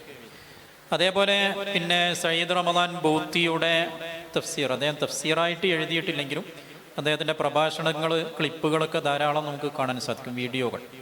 പിന്നെ തഫ്സീറുകളെ പറ്റി അദ്ദേഹം ആ പറഞ്ഞ വാക്ക് അങ്ങനെ തന്നെ എഴുതുന്നതിന് പകരം അദ്ദേഹത്തിൻ്റെ ഉദ്ദേശങ്ങൾ മാത്രമേ പിൽക്കാലത്തുള്ള ആളുകൾ പിൻപറ്റേണ്ടതുള്ളൂ എന്നതാണ് അദ്ദേഹത്തിൻ്റെ ഒരു ചിന്ത. അപ്പോൾ അതുകൊണ്ടാണത് തഫ്സീറായി ക്രോഡീകരിക്കപ്പെടാതെ വന്നത്. അപ്പോൾ ഡിജിറ്റൽ ലോകത്ത് എന്ന് പറഞ്ഞുകൊണ്ട് പ്രത്യേക തഫ്സീറില്ല. ഓരോ കാലത്തിനും നമുക്ക് ഉദ്ദേശിക്കുന്ന, നാം ഏത് മേഖലയാണോ താല്പര്യപ്പെടുന്നത് ആ മേഖലയുമായി ബന്ധപ്പെട്ട തഫ്സീറുകൾ പിന്നെ പരിശോധിക്കുക എന്നതാണ്. ഷഹറാവിയാകുമ്പോൾ അതിൽ ഖവാത്തിറുകളാണ് നമുക്കതിൽ നിന്ന് കിട്ടുന്നത്. നേരെ മറിച്ച് സയ്യിദ് കുത്തുബിൻ്റെ ഫീ ദിലാലിൽ ഖുർആൻ, സയ്യിദ് കുത്തുബുമായി നമുക്ക് ആശയപരമായി പിന്നെ അഭിപ്രായ വ്യത്യാസങ്ങളുണ്ട്. അദ്ദേഹത്തിൻ്റെ ആശയങ്ങളോട് നമുക്ക് വിയോജിപ്പുകളൊക്കെ ഉണ്ടെങ്കിലും ഒരു അദബി മേഖലയിലൂടെ നോക്കുകയാണെങ്കിൽ പറഞ്ഞാൽ ഖുർആനിൻ്റെ ഒരു ആസ്വാദനം എന്ന് പറയാം. ചില ആയത്ത് സൂറത്തുകളൊക്കെ ഇങ്ങനെ ഓതിയതിനു ശേഷം സയ്യിദ് കുത്തുബിൻ്റെ ഫീ ദിലാൽ ഖുർആൻ ഇങ്ങനെ വായിക്കുമ്പോൾ ഒരു വല്ലാത്തൊരു അനുഭൂതി നമുക്ക് തോന്നുന്നുണ്ട്. ഒരു അദബി മേഖലയിലൂടെയുള്ള ഒരു ശൈലിയാണ്. അപ്പോൾ ഓരോ തഫ്സീറിനും അതിൻ്റേതായ ശൈലികൾ, രീതികളുണ്ട് എന്നതാണ് അതുമായി ബന്ധപ്പെട്ട് പറയാനുള്ളത്. ഇനി നിയാസ് ഉസ്താദിന് അതിലെന്തെങ്കിലും കൂടുതൽ പറയാനുണ്ടെങ്കിൽ പറയും.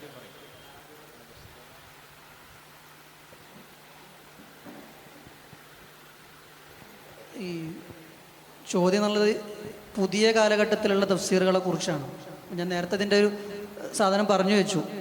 ഇന്നത്തെ കാലത്ത് മുൻപുണ്ടായിരുന്ന ആളുകളെ പോലെ, അപ്പോൾ അതിന് ഇപ്പോൾ നമ്മൾ പറയാനല്ലോ സൂഫികൾ എന്നൊക്കെ പറയുന്ന ആളുകൾ, അവർ ഒരുപാട് സമയം അള്ളാഹുവിന് വേണ്ടി ഇങ്ങനെ ഇബാദത്തിന് വേണ്ടി മാറ്റിവെക്കുന്നത് പോലെ ഒരു തഫ്സീറിൻ്റെ മേഖലയിലും ഖുർആനിന് വേണ്ടി സമയം ചെലവഴിക്കുന്ന ഒരു ശൈലി മുൻകാലത്തുള്ള ആളുകൾക്ക് ഉണ്ടായിരുന്നു. ഇന്നത്തെ ഒരു സമൂഹത്തിന് അങ്ങനെ ഒരു കാഴ്ചപ്പാട് അല്ലെങ്കിൽ ആ ഒരു രീതി ഇല്ല. മറിച്ച് അവർക്ക് ഇഷ്ടമുള്ളൊരു മേഖല, ഇപ്പോൾ ഖുർആൻ്റെ സ്ട്രക്ചർ ആണെങ്കിൽ, അല്ലെങ്കിൽ ഖുർആനിലെ ഏതെങ്കിലും സൂറത്താണെങ്കിലും, ഖുർആനിലുള്ള ഏതെങ്കിലും പ്രത്യേക ആശയങ്ങളാണെങ്കിൽ അതിനെ കേന്ദ്രീകരിച്ചുകൊണ്ട് വായന നടത്തുക എന്നുള്ളതാണ് പുതിയ കാലത്ത് സമൂഹങ്ങൾ അല്ലെങ്കിൽ പ്രധാനപ്പെട്ട പണ്ഡിതന്മാരൊക്കെയും ചെയ്തുകൊണ്ടിരിക്കുന്നത്. മാത്രമല്ല അതിനാണ് കൂടുതൽ സാധ്യതയുള്ളത്. ജനങ്ങളെ ഉദ്ധരിക്കാൻ കൂടുതൽ സാധ്യതയുള്ളൊരു ഇന്നത്തെ കാലത്തും അതിനാണ് സാധിക്കുക. ഇപ്പോൾ ഒരാൾ ഒരു തഫ്സീർ എഴുതുന്നതിനേക്കാൾ കൂടുതൽ അദ്ദേഹം അഭിമുഖീകരിക്കുന്ന ഒരു സമൂഹം, ആ സമൂഹത്തിലെ പ്രശ്നങ്ങൾ, ആ സമൂഹം അഭിമുഖീകരിക്കുന്ന സാമൂഹികമായ അല്ലെങ്കിൽ സാംസ്കാരികമായ എന്തെങ്കിലും ഇഷ്യൂകൾ അതിനെ അഡ്രസ്സ് ചെയ്യാൻ വേണ്ടിയും അദ്ദേഹം ഖുർആനിലെ പ്രത്യേകമായൊരു പോർഷൻ, അല്ലെങ്കിൽ സമൂഹത്തിന് തഖ്വ കുറഞ്ഞു പോകുന്നു എന്നുള്ളൊരു ഒരു പ്രശ്നം ഒരു പണ്ഡിതന് തോന്നുകയാണ്. അപ്പം അദ്ദേഹം ഖുർആനിലെ തഖ്വയുമായി ബന്ധപ്പെട്ട് പ്രത്യേകം സവിശേഷമായ കുറച്ച് ഏരിയകൾ തിരഞ്ഞെടുക്കുന്നു. അതുമായി ബന്ധപ്പെട്ട് ജനങ്ങളോട് പള്ളികളിൽ നിന്നോ പൊതു അല്ലെങ്കിൽ പൊതു ഇടങ്ങളിൽ നിന്നോ സംവദിക്കുന്നു. അപ്പോൾ അതിനെ നമ്മളെന്ത് ചെയ്യുന്നു, തഫ്സീർ അല്ലെങ്കിൽ ഇന്ന പണ്ഡിതന്റെ തഫ്സീർ എന്ന രൂപത്തിൽ നമ്മൾ എന്ത് ചെയ്യണം, അതിന് ഒരു വായന നടത്തുകയാണ്. ശരിക്കും അദ്ദേഹം നടത്തുന്ന ഒരു തഫ്സീർ അല്ല, അദ്ദേഹം ഒരു സമൂഹത്തിന്റെ നന്മക്ക് വേണ്ടി, സമൂഹത്തെ ഉദ്ധരിക്കാൻ വേണ്ടി ഒരു ശ്രമം നടത്തുകയാണ്. ആ ശ്രമത്തെ നമ്മൾ അദ്ദേഹത്തിന്റെ തഫ്സീറായി ഗണിക്കുന്നു എന്നേ ഉള്ളൂ. അതാണ് നേരത്തെ ഉസ്താദ് പറഞ്ഞതുപോലെ ഷാറാവിയുടേതാണെങ്കിലും സയ്യിദ് റമദാൻ ബൂത്തിയുടേതൊക്കെ ആണെങ്കിലും അങ്ങനെയുള്ളതാണ്. അവരൊക്കെ സമൂഹത്തിൽ ഉണ്ടാകാവുന്ന പ്രശ്നങ്ങളെ അഭിമുഖീകരിച്ചുകൊണ്ട് സമൂഹത്തെ ഉദ്ധരിക്കാൻ വേണ്ടി ശ്രമിക്കുന്നു. അപ്പോൾ അവർ ഖുർആനിലെ ആയത്തുകളെ ഉദ്ധരിക്കുന്നു, ഹദീസുകൾ പറയുന്നു, അഖീദയുമായി ബന്ധപ്പെട്ട വിഷയങ്ങൾ പറയുന്നു. അപ്പോൾ അത് ശരിക്കും നിങ്ങൾക്ക് മനസ്സിലാവണമെങ്കിൽ സയ്യിദ് റമദാൻ ബൂത്തിയുടെ ആ ഒരു വീഡിയോകളും അദ്ദേഹത്തിന്റെ പ്രഭാഷണങ്ങളൊക്കെ കേട്ടാൽ ശരിക്കും മനസ്സിലാകും. ഓരോ വീഡിയോയിലും വ്യത്യസ്തമായ വിഷയങ്ങളായിരിക്കും. പക്ഷെ അതിൽ ഖുർആൻ ഉണ്ടാകും, അഖീദ ഉണ്ടാകും, ഫിഖ് ഉണ്ടാകും, സയൻസ് ഉണ്ടാകും. അങ്ങനെ പലവിധ വിഷയങ്ങൾ അഡ്രസ്സ് ചെയ്തുകൊണ്ട് പുതിയ കാല സമൂഹത്തെ എങ്ങനെ മുന്നോട്ട് കൊണ്ടുപോകണം എന്നതാണ് അവർ ഉദ്ദേശിക്കുന്നത്. അതിനെ നമ്മൾ ഒന്ന് ചുരുക്കിയിട്ട് ഇത് അദ്ദേഹത്തിന്റെ തഫ്സീറാണ് എന്ന രീതിയിൽ നമ്മൾ വായിക്കുന്നു എന്നുള്ളതാണ്. അപ്പോൾ പുതിയ കാലത്തെ പഠനങ്ങളുടെ ഒരു സ്ട്രക്ചർ അങ്ങനെ തന്നെയാണ്. ഡിജിറ്റൽ യുഗത്തിലുള്ള തഫ്സീർ എന്ന് പറയുമ്പോൾ അങ്ങനെയുള്ള പ്രത്യേകമായ ഏരിയകളിലേക്ക് ശ്രദ്ധ കൊടുത്തുകൊണ്ട് സാമൂഹിക പ്രശ്നങ്ങൾ അഡ്രസ്സ് ചെയ്തുകൊണ്ടുള്ള പ്രഭാഷണങ്ങളാകാം, ലെക്ചറുകളാകാം. ഇതൊക്കെയാണ് പുതിയ കാലത്ത് തഫ്സീർ എന്ന അർത്ഥത്തിൽ പറയപ്പെടുന്നത് എന്നർത്ഥം. അപ്പോൾ തഫ്സീർ എന്ന് പറയുമ്പോൾ ആദ്യകാലങ്ങളിലുള്ള തഫ്സീറായിട്ട് നമ്മൾ എന്ത് ചെയ്യരുത്, മനസ്സിലാക്കരുത്, ടെക്സ്ച്വൽ തഫ്സീർ ആയിട്ടും മനസ്സിലാക്കരുത് എന്നർത്ഥം. അതാണ് അതിൻ്റെ ഒരു അടക്കം.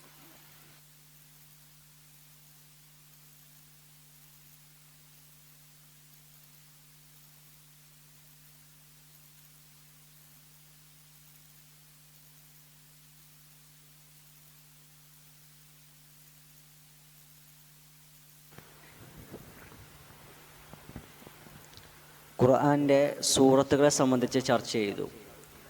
അപ്പോൾ മുസ്അഫ് ഉബയ്യ് ഇബ്നു കഅബ് റളിയല്ലാഹു അൻഹു അതിൽ 116 സൂറത്തുകൾ എന്ന് പറഞ്ഞു. ഇങ്ങനെ സ്വഹാബത്തിൻ്റെ ഇടയിൽ തന്നെ സൂറത്തുകൾ വിഷയത്തിൽ ഇഖ്തിലാഫ് ഉണ്ടാവുക എന്ന് പറയുമ്പോൾ റസൂലുള്ളാഹി തങ്ങൾ ജീവിച്ചിരിക്കുന്ന കാലത്ത് തന്നെയാണല്ലോ. അതുപോലെ തന്നെ ഉബയ്യ് ഇബ്നു കഅബ് റളിയല്ലാഹു അൻഹു അഖ്റഉക്കും ഉബയ്യ് ഇബ്നു കഅബ് ഖുർആനുമായി ഏറ്റവും ബന്ധമുള്ള ഒരു വ്യക്തിയും കൂടിയാണ്. അങ്ങനെയൊക്കെ ആകുമ്പോൾ ഒരു കുനൂത്തിൽ ഓതിരുന്ന ഒരു ആയത്തുകളാന്ന് മാത്രം പറഞ്ഞു വെക്കുമ്പോൾ അതൊരു പൂർണ്ണ മറുപടിയാകുമോ എന്നൊരു സംശയമുണ്ട്. കാരണം നാസിലത്തിൻ്റെ കുനൂത്തുകളിലൂടെയും വിത്റിൻ്റെ കുനൂത്തുകളിലെയും പല ദുആകളും വാരിതായി വന്നിട്ടുണ്ട്. അപ്പോൾ ഒരു ഉചിതമായ മറുപടി പ്രതീക്ഷിക്കുന്നു. ഈ മുസ്ഹഫുകളെ കുറിച്ചുള്ള പഠനങ്ങൾ എന്ന് പറയുമ്പോൾ ഇപ്പോൾ ഖുർആൻ പൂർത്തീകരിക്കപ്പെടാത്ത കാലത്താണ് ഇത് എഴുതി വെക്കുന്നത്. ഖുർആൻ പൂർത്തീകരിക്കപ്പെടുന്നില്ല. അതുപോലെ നബി സല്ലല്ലാഹു അലൈഹി വസല്ലമ തങ്ങൾ ജീവിച്ചിരിക്കുന്നുണ്ട്. അപ്പോൾ അങ്ങനെയുള്ള ഘട്ടത്തിൽ സ്വഹാബിമാരും അവരുടേതായ രീതിയിലാണ് ഖുർആൻ എഴുതി വെക്കുന്നത് എന്ന് പറഞ്ഞാൽ ഒന്നുകൂടെ വ്യക്തമായി പറഞ്ഞാൽ നബി സല്ലല്ലാഹു അലൈഹി വസല്ലമ തങ്ങളുടെ മുഴുവൻ ക്ലാസ്സുകളിലും പങ്കെടുക്കുന്ന ആളുകളാവൂല എല്ലാ സ്വഹാബികളും. ഇപ്പം ഏതെങ്കിലും സദസ്സിൽ വന്ന് പങ്കെടുക്കുന്ന സമയത്ത് അവർ കേട്ട കാര്യങ്ങൾ അത് എഴുതി വെക്കുക. അതൊരു ഏതെങ്കിലും അന്നത്തെ എഴുതി വെക്കാൻ കഴിയുന്ന ഇലകളിലോ തോലുകളിലോ അത് സൂക്ഷിക്കുക. പിന്നീടൊരു ക്ലാസ്സിന് വരുമ്പോൾ അത് കേട്ട് അത് എഴുതി വെക്കുക. അതങ്ങനെ മുസ്ഹഫായിട്ട് ശേഖരിച്ചു വെക്കുക എന്നത് തന്നെയായിരുന്നു അന്നത്തെ കാലത്ത് സ്വഹാബികളിൽ ബഹുഭൂരിഭാഗം ആളുകളും ചെയ്തിരുന്നത്. പിന്നീട് മാത്രമല്ല ഖുർആന്റെ തർത്തീബ് എന്ന് പറയുന്നത് തന്നെ ഖുർആനിലെ എല്ലാ സൂറത്തുകളുടെയും ഓർഡറായി അത് കൃത്യമായിട്ടും ഇതാണ് ഖുർആൻ എന്ന് നമ്മൾ തീരുമാനിക്കുന്നത് എപ്പോഴാണ്? സ്വഹാബത്തിന്റെ കാലത്ത് ജംഉൽ ഖുർആന്റെ കാലഘട്ടത്തിലാണ് സമ്പൂർണമായ ഖുർആൻ നമ്മുടെ കയ്യിലെത്തുന്നത്. അതിന്റെ മുമ്പ് അങ്ങനെ പൂർണ്ണമായി രേഖപ്പെടുത്തി വെക്കപ്പെട്ടൊരു ഖുർആൻ നമ്മുടെ കയ്യിലില്ല. അതൊരു വസ്തുത തന്നെയാണ്. അപ്പൊ ഈ ജംഉൽ ഖുർആൻ നടക്കുന്നിടത്ത് ഇമാം സുയൂത്തി തങ്ങളൊക്കെ അതുപോലെ തന്നെ ഇമാം സാബൂനി തങ്ങള് തിബിയാൻ ഫി ഉലൂമിൽ ഖുർആനിലൊക്കെ രേഖപ്പെടുന്ന ഏറ്റവും പ്രധാനപ്പെട്ട ഒരു പോയിന്റ് ഉണ്ട്. നമ്മൾ ഈ ജംഉൽ ഖുർആൻ അബൂബക്കർ റളിയല്ലാഹുവിന്റെ കാലഘട്ടത്തിൽ ഉസ്മാൻ തങ്ങളുടെ കാലഘട്ടത്തിലൊക്കെ ഉള്ള ജംഉൽ ഖുർആനൊക്കെ പറയുമ്പോഴും പ്രത്യേകിച്ചും ഇമാം സാബൂനി തങ്ങൾ പ്രത്യേകമായൊരു ഹെഡിങ്ങിനായിട്ട് ചോദിക്കുന്നുണ്ട്, എന്തുകൊണ്ട് സയ്യിദ് ഇബ്നു സാബിത്ത് റളിയല്ലാഹു അൻഹു അതൊരു ചോദ്യമാണ്. ആ ചോദ്യത്തിൽ ഒരുപാട് കാര്യങ്ങൾക്കുള്ള ഉത്തരമുണ്ട്. സെയ്ദ് ബിൻ സാബിത്ത് റളിയല്ലാഹു അൻഹുവിനെ എന്തുകൊണ്ട് ഒന്നാമത്തെ ജംഇലും രണ്ടാമത്തെ ജംഇലും ഏൽപ്പിച്ചു? വെസ്റ്റിൽ നിന്നും ആ ചോദ്യമുണ്ട്. പാശ്ചാത്യ ആളുകൾ ചോദിക്കുന്നുണ്ട്, എന്തിനാണ് ഒരേ ആളെ തന്നെ 2 ജമ്മിന് വേണ്ടി നിയോഗിച്ചത് എന്നുള്ളത്. അതൊരു വാലിഡായ ചോദ്യം തന്നെയാണ്. അതേ ചോദ്യം നമ്മുടെ ക്ലാസിക്കൽ പണ്ഡിതന്മാരൊക്കെ ചോദിച്ചിട്ടുണ്ട്. അപ്പോൾ അതിൻ്റെ ഉത്തരമായി ഇമാം സ്വാബൂനി ഞങ്ങൾ പറയുന്നുണ്ട്, അവസാനത്തെ ഖുർആൻ 2 തവണ ഖുർആൻ ഓതി കൊടുത്തു നബി സല്ലല്ലാഹു അലൈഹി വസല്ലം തങ്ങൾക്ക്. ജിബ്രീൽ അലൈഹി സ്വല്ലത്തു വസ്സലാം വഫാത്തിൻ്റെ അവസാനത്തെ വർഷത്തിൽ 2 തവണ അൽ അറളത്തുൽ അഖീറ എന്നാണ് പദം. എനിക്ക് ഓർമ്മയുള്ള പദം അങ്ങനെയാണ്. അൽ അറളത്തുൽ അഖീറ, അവസാനത്തെ ആ ഖുർആന്റെ പൂർണ്ണമായ വെളിപാടിന് സാക്ഷിയായ ആള് മഹാനായ സാബിത്ത് റളിയല്ലാഹു അൻഹു ആണ്. സെയ്ദ് ബിൻ സാബിത്ത് റളിയല്ലാഹു അൻഹു ആണ്. അദ്ദേഹത്തിന് അറിയാം ഖുർആന്റെ ഓർഡർ എന്താണ്, ഖുർആൻ തുടങ്ങുന്നത് എങ്ങനെയാണ്, ഖുർആന്റെ സമ്പൂർണ്ണമായ രീതി എന്താണ് എന്നുള്ളത് അദ്ദേഹത്തിന് വ്യക്തമായി അറിയാം. അൽ അറളത്തുൽ അഖീറ. സെയ്ദ് ബിൻ സാബിത്ത് റളിയല്ലാഹു അൻഹുവിനെ എന്തുകൊണ്ട് തെരഞ്ഞെടുത്തു? അദ്ദേഹം സാത്വികനായിരുന്നു, വലിയ സൂഫിയായിരുന്നു, പാണ്ഡിത്യമുള്ള ആളായിരുന്നു, യുവാവായിരുന്നു എന്നൊക്കെ പറയുന്നതിന് ശേഷം പറയുന്നുണ്ട്, അവസാനത്തെ ഖുർആനിന്റെ അവതരണത്തിന് സാക്ഷിയായ വ്യക്തി, അൽ അറളത്തുൽ അഖീറക്ക് സാക്ഷിയായ വ്യക്തി എന്ന അദ്ദേഹത്തിന്റെ ഖുർആൻ ക്രോഡീകരണത്തിന്റെ നേതാവായി തിരഞ്ഞെടുക്കാനുള്ളൊരു കാരണമാണ്. അവിടെ നമ്മുടെ ഖുർആൻ സമ്പൂർണ്ണമായി, അവിടെ നമ്മുടെ ഖുർആന് സമ്പൂർണ്ണമായി, അതിൽ നിന്ന് ഒഴിവാക്കപ്പെട്ടതൊക്കെയും ഒഴിവായി, ഖുർആന്റെ അകത്തുള്ളതൊക്കെയും ഖുർആന്റെ അകത്ത് തന്നെയുണ്ട്. പിന്നെ എന്തുകൊണ്ട് മുൻകാലത്തുള്ള ഖുർആനിൽ ഇങ്ങനെ ഉണ്ടായിരുന്നു? ഞാൻ ഒരു ഉദാഹരണം പറഞ്ഞത് ഉബയ്യ് ഇബ്നു കഅബ് റളിയല്ലാഹു അൻഹു മുസാഫിൽ ഇങ്ങനെ ഉണ്ടായിരുന്നല്ലോ എന്നുള്ളത്. അല്ലാത്ത ഒരുപാട് ആയത്തുകൾ ഖുർആനിൽ ഉള്ളതായിട്ട് പാശ്ചാത്യ ലോകത്തെ പണ്ഡിതന്മാരുടെ ഇടയിലും ഇസ്ലാമിക ലോകത്തെ പണ്ഡിതന്മാരുടെ ഇടയിലൊക്കെ അഭിപ്രായങ്ങളുണ്ട്. ഉദാഹരണം പറഞ്ഞാൽ നസ്ഖുമായി ബന്ധപ്പെട്ട വിഷയങ്ങളാണ് ചർച്ചകൾ വരിക. സൂറത്തുൽ അഹ്സാബ് എന്ന് പറയുന്നത് സൂറത്തുൽ ബഖറയേക്കാൾ വലുപ്പമുള്ള സൂറത്തായിരുന്നു എന്ന് പറഞ്ഞ പണ്ഡിതന്മാരുണ്ട്. പിന്നെ അങ്ങനെ എത്ര ചെറിയ സൂറത്തായി, 70-ലധികം ആയത്തുകൾ മാത്രമുള്ള ചെറിയ സൂറത്തായി നോക്കുമ്പോൾ അത് നസ്ഖായതാണ് എന്നാണ് പറയുന്ന അഭിപ്രായങ്ങൾ. അതുപോലെ തന്നെ സൂറത്തുൽ ബയ്യിനയിൽ ഇന്ന അൻസൽനൽ മാൽ എന്ന് പറയുന്ന ഒരു ആയത്തുണ്ട് എന്ന് പറയുന്നുണ്ട്. അപ്പോൾ ഇങ്ങനെയൊക്കെ ആയത്തുകൾ ഉണ്ട് എന്നും ഖുർആനിൽ ഇങ്ങനെ ഒരുപാട് ആയത്തുകൾ ഉണ്ടായിരുന്നു എന്നും സൂറത്തുകൾ ഉണ്ടായിരുന്നു എന്നൊക്കെ പറയുന്ന പല അഭിപ്രായങ്ങളുണ്ട്. പക്ഷെ അതൊക്കെ ഈ അറളത്തുൽ അഖീറയോടുകൂടെ അവസാനിക്കണം. അപ്പം അതിൽ പ്രധാനമായിട്ടും നമുക്ക് മനസ്സിലാക്കാൻ കഴിയുന്ന ഒരു കാര്യം എന്ന് പറയുന്നത്, സ്വഹാബികളിൽ പല ആളുകളും ക്ലാസ് എടുത്ത് കൊടുക്കുമ്പോഴും നബി സല്ലല്ലാഹു അലൈഹി വസല്ലം നിങ്ങൾ ക്ലാസ് എടുത്ത് കൊടുക്കുമ്പോഴും ആയത്തുകൾക്ക് വിശദീകരണം കൊടുക്കാറുണ്ട്. പല സ്വഹാബികളും ആ ആയത്തുകളുടെ വിശദീകരണങ്ങൾ എഴുതി വെച്ചവരുണ്ടായിരുന്നു. ആ എഴുതി വെച്ചത് പലരും പിൽക്കാലത്ത് സ്വഹാബികളാകണമെന്നില്ല, പിൽക്കാലത്ത് വന്ന ആളുകൾ അതിൽ വായിച്ചവരോ അത് മനസ്സിലാക്കിയവരോ അത് ഖുർആന്റെ ഭാഗമാണെന്ന് തെറ്റിദ്ധരിച്ചവരുണ്ടാകാം. സ്വഹാബികളെ കുറിച്ചല്ല പറയുന്നത്, അല്ലെങ്കിൽ താബീങ്ങളായ പണ്ഡിതന്മാരെ കുറിച്ചല്ല പറയുന്നത്. ഇങ്ങനെയുള്ള മാനുസ്ക്രിപ്റ്റുകൾ കിട്ടിയ ആളുകൾ ഇതിലുള്ള ഇതൊക്കെ ഖുർആനാണ് തെറ്റിദ്ധരിച്ചവരുണ്ടാകാം. അപ്പൊ ഇത് ഖുർആനിൽ ഇങ്ങനെ ആയത്തില്ലേ എന്ന് ചോദിച്ചവരുണ്ടാകാം. പക്ഷെ അതൊന്നും ഖുർആന്റെ ഭാഗമല്ല. അൽ അറവത്തുൽ അഖീറയോടുകൂടെ ജംഉൽ ഖുർആനോടുകൂടെ ഖുർആൻ സമ്പൂർണ്ണമായി. അപ്പോൾ ഹഫ്ദ് എന്ന സൂറത്ത് ഉണ്ടെന്ന് നമ്മൾ വിശ്വസിക്കുന്നില്ല. വെസ്റ്റേൺ ലോകം ചോദിക്കാണ് അൽ സൂറത്തുൽ ഹഫ്ദ്, സൂറത്തുൽ ഖലാ എന്ന സൂറത്ത് ഉണ്ടായിരുന്നോന്ന്. അപ്പൊ നമ്മളതിനെ പറയുന്നത് ഇങ്ങനെ ആക്കാവാം എന്നുള്ള ന്യായമാണ്. അല്ല അങ്ങനെ സൂറത്ത് ഉള്ളതായിട്ട് മുസ്ലിം ലോകത്തിന് വിശ്വാസമില്ല. കാരണം ഖുർആൻ എന്ന് പറയുന്നത്, ഖുർആൻ സ്വഹാബത്ത് ഒന്നടങ്കം അവർ ഇജ്മാ ആയിട്ട് അംഗീകരിച്ചതാണ് ഖുർആൻ. പിന്നെ അതിൽ വേറെ സൂറത്ത് ഉണ്ട് നമ്മൾ വിശ്വസിക്കേണ്ട ആവശ്യമില്ല. ഇതൊരു അക്കാദമിക് പഠനത്തിന്റെ ഭാഗമായിട്ട് ഖുർആനിൽ ഇങ്ങനെ സൂറത്ത് ഉണ്ടായിരുന്നല്ലോ, അബ്ദുല്ലാഹി ബിൻ മസ്ഊദ് റളിയല്ലാഹു അൻഹു മുസാഫിൽ ഇങ്ങനെ പ്രശ്നം ഉണ്ടായിരുന്നല്ലോ, അല്ലെങ്കിൽ ഉബയ്യ് ഇബ്നു കഅബ് തങ്ങളുടെ മുസാഫിൽ ഇങ്ങനെ പ്രശ്നം ഉണ്ടായിരുന്നല്ലോ എന്ന് ചോദിക്കുമ്പോൾ അതൊക്കെ ആ ഒരു കാലഘട്ടത്തായിരുന്നു. അതിനുശേഷം ഖുർആൻ പൂർണ്ണമായി സമ്പൂർണ്ണമായി ഇതാണ് ഖുർആൻ എന്ന് നമുക്ക് വിശ്വസിക്കാവുന്ന രൂപത്തിൽ സ്വഹാബത്തിന്റെ ഇജ്മാവോടുകൂടെ ഇല്ലാത്തതൊക്കെ ഒഴിവാക്കി ഖുർആൻ വ്യക്തമായി നമുക്ക് മുന്നിൽ തന്നു. പിന്നെ അതിൽ നമുക്ക് സംശയം ഉണ്ടാകേണ്ട ആവശ്യമില്ല എന്നർത്ഥം. വെസ്റ്റിനത് സംശയം ഉണ്ടാകാം, അതിനെക്കുറിച്ച് ചോദ്യം ഉന്നയിക്കുകയും ചെയ്യാം അർത്ഥം. ഹദീസും നബി സല്ലല്ലാഹു അലൈഹി വസല്ലം തങ്ങളുടെ വാക്കുമായിരുന്നു. അതാണ് മെയിൻ സോയ്സ്. ഖുർആനുമായി ബന്ധപ്പെട്ട ഏത് പഠനങ്ങളുടെയും മെയിൻ ആധികാരിക സോയ്സ് ഖുർആനിലൊരായത്ത് നമ്മൾ തഫ്സീർ അതിനെക്കുറിച്ച് പഠിക്കുകയാണെങ്കിൽ, ഒരാശയത്തെക്കുറിച്ച് പഠിക്കുകയാണെങ്കിൽ ആദ്യം ഒരു ഖുർആനിലെ ആയത്ത് കണ്ടെത്തുന്നു, അതുമായി സമാനമായ മറ്റൊരായത്ത് കണ്ടെത്തുന്നു, ആ ആയത്തിനെ വിശദീകരിക്കാൻ കഴിയുന്ന വേറെ ആയത്തുകൾ ഉണ്ടാകാം. ഇങ്ങനെ ഖുർആനിൽ നിന്ന് തന്നെ ഖുർആനെ വിശദീകരിക്കുന്ന കുറേ കാര്യങ്ങളുണ്ടാകാം, ഹദീസുകളിൽ നിന്ന് കുറേ കാര്യങ്ങളുണ്ട്. ഇതാണ് നമ്മുടെ ബേസ്. ഈ ബേസിൽ നിന്ന് ഖുർആനിന് വിരുദ്ധമാകാത്തതും നമ്മുടെ അടിസ്ഥാന വിശ്വാസങ്ങൾക്ക് വിരുദ്ധമാകാത്തതും നബി സല്ലല്ലാഹു അലൈഹി വസല്ലം തങ്ങൾ പറഞ്ഞു തന്ന കാര്യങ്ങൾക്ക് വിരുദ്ധമാകാത്തതും സ്വഹാബികൾ പറഞ്ഞതിനും വിരുദ്ധമാകാത്ത സമൂഹത്തിന്റെ നന്മക്ക് ആവശ്യമുള്ള രൂപത്തിൽ ആ പറഞ്ഞ കാര്യങ്ങൾ നമ്മൾ വ്യത്യസ്തമായ രൂപത്തിൽ സമൂഹത്തിന് പറഞ്ഞു കൊടുക്കുക എന്നുള്ളതാണ്. ഉദാഹരണം പറഞ്ഞാൽ ഇന്നത്തെ കാലത്ത് LGBTനെ കുറിച്ച് ചർച്ചയുണ്ട്. ഖുർആൻ ഒരു ലേഖനം പോലെ ഖുർആൻ എവിടെയും പറഞ്ഞിട്ടുണ്ടോ? LGBTനെ കുറിച്ച് പറഞ്ഞിട്ടില്ല. പക്ഷെ ആ ആശയം സമൂഹത്തിൽ തെറ്റാണ് എന്ന് ഖുർആനിൽ കൃത്യമായി നമുക്ക് മനസ്സിലാക്കാൻ പറ്റും. ഹദീസുകൾ അതിന് ആധികാരികമായി നമുക്ക് പിൻബലം നൽകുന്നുണ്ട്. പിന്നീട് ഫിഖഹിലേക്ക് വന്നാൽ പിൽക്കാലത്ത് വന്ന പണ്ഡിതന്മാർ ഈ ആശയങ്ങളൊക്കെ എതിർത്തതായി ഒരുപാട് കാര്യങ്ങൾ കാണാൻ പറ്റും. ഇതൊക്കെ നമ്മൾ വെച്ചിട്ട് നമ്മുടെ സമൂഹത്തിന് ഇതിനൊക്കെ ഉൾക്കൊള്ളിച്ചുകൊണ്ട് നമ്മുടേതായ ഭാഷയിൽ അതിൻ്റെ ആശയങ്ങൾ പുതിയ തലത്തിൽ പറഞ്ഞു കൊടുക്കണം എന്നർത്ഥം. ഒരു മുഫസ്സിർ പറഞ്ഞത് അതേ രൂപത്തിലേ പറയാൻ പാടുള്ളൂ എന്ന് തെറ്റിദ്ധരിക്കരുത്. നമുക്ക് നമ്മുടെ ഖവാത്തിർ അനുസരിച്ച്, എന്നാൽ ഹദീസിന് വിരുദ്ധമാകാൻ പാടില്ല, നമ്മുടെ ഉസൂലിന് വിരുദ്ധമാകാൻ പാടില്ല, ഖുർആനിന് വിരുദ്ധമാകാനോ വിശ്വാസങ്ങൾക്ക് വിരുദ്ധമാകാനും പാടില്ല. പക്ഷേ പുതിയ സമൂഹത്തിന് ഉൾക്കൊള്ളാൻ കഴിയുന്ന രൂപത്തിൽ നമ്മൾ കാര്യങ്ങൾ ഖുർആനികമായി തന്നെ അവതരിപ്പിച്ചു കൊടുക്കാൻ കഴിയും. അതുകൊണ്ടാണ് ഖുർആൻ ഒരു യൂണിവേഴ്സൽ ഗ്രന്ഥമായത്, ഖുർആൻ ഒരു യൂണിവേഴ്സൽ സ്വഭാവം ഉണ്ടായത്. ഏത് കാലത്തും ഖുർആനെ കുറിച്ച് ചർച്ച ചെയ്യാൻ പറ്റും, ഏത് കാലത്തും ഖുർആനെ നമുക്ക് അവതരിപ്പിച്ചു കൊടുക്കാനും പറ്റും. ആ ഖുർആന്റെ യൂണിവേഴ്സാലിറ്റി എന്ന് പറയുന്ന ഒരു സ്വഭാവം നമ്മളിലൂടെയാണ് പൂർത്തീകരിക്കപ്പെടുന്നത് എന്നർത്ഥം.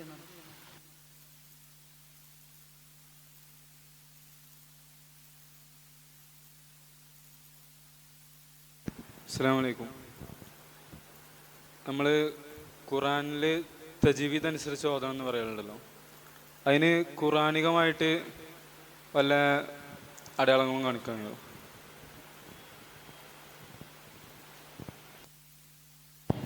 വറത്തിലിൽ ഖുർആന തർത്തീല എന്ന് പറയുന്ന അതിലെല്ലാം പെട്ടു. അപ്പോൾ ഖുർആൻ എന്നുള്ളത് ശരിക്കൊരു സാധാ കിതാബ് പോലെയോ പുസ്തകം പോലെയോ അല്ല. അതിന് പാരായണമുണ്ട്, അർത്ഥമുണ്ട്, വ്യാഖ്യാനമുണ്ട്, എല്ലാ തലങ്ങളും അടങ്ങിയ ഒരു ഗ്രന്ഥമാണ് ഖുർആൻ എന്ന് പറയുന്നത്. അപ്പോൾ നബിതങ്ങൾ പല രൂപത്തിലും അത് ഓതിക്കൊടുത്തിട്ടുണ്ട്. ആ ഓതിക്കൊടുത്തതിൻ്റെ വ്യത്യസ്ത രൂപങ്ങളാണ് ശരിക്കും പറഞ്ഞാൽ തജ്വീദായി വന്നിട്ടുള്ളത്.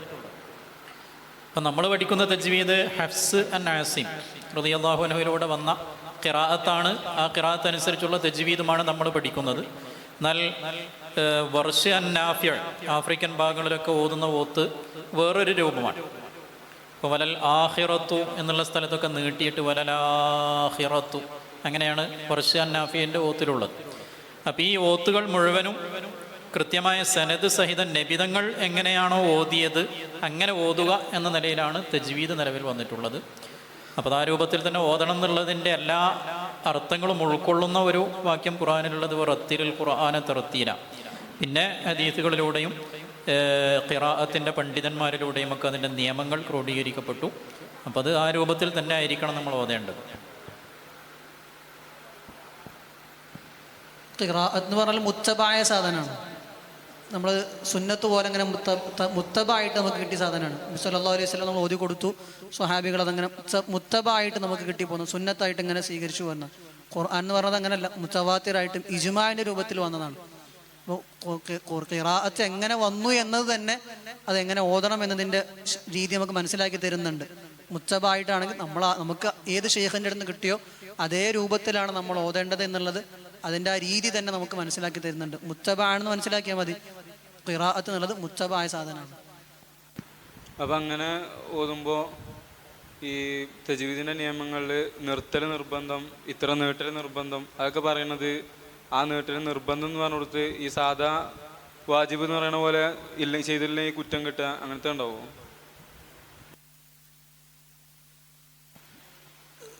മുത്തബായി എന്ന് പറഞ്ഞത് മനസ്സിലായില്ലേ, സുന്നത്തായ സാധനമാണ്.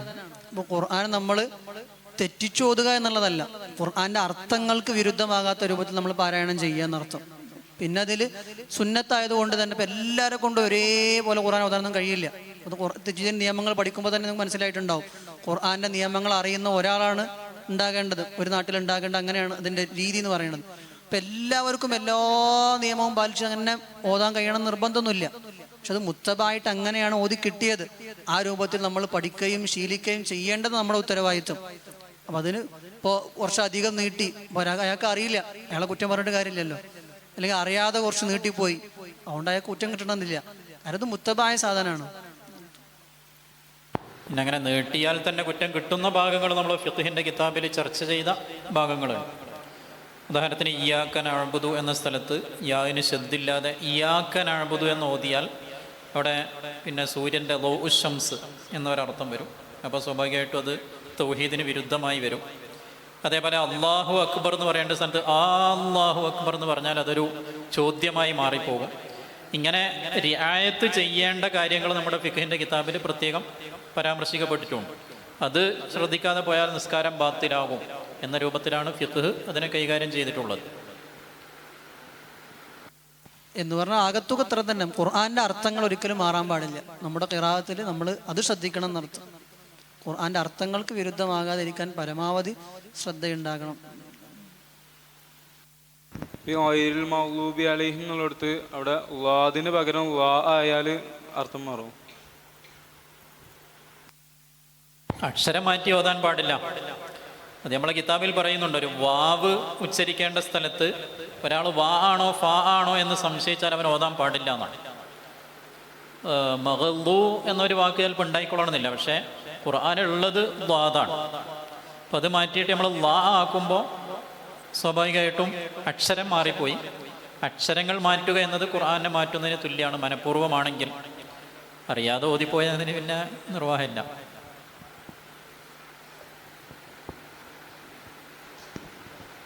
അസ്സലാമു അലൈക്കും വറഹ്മത്തുള്ളാഹി.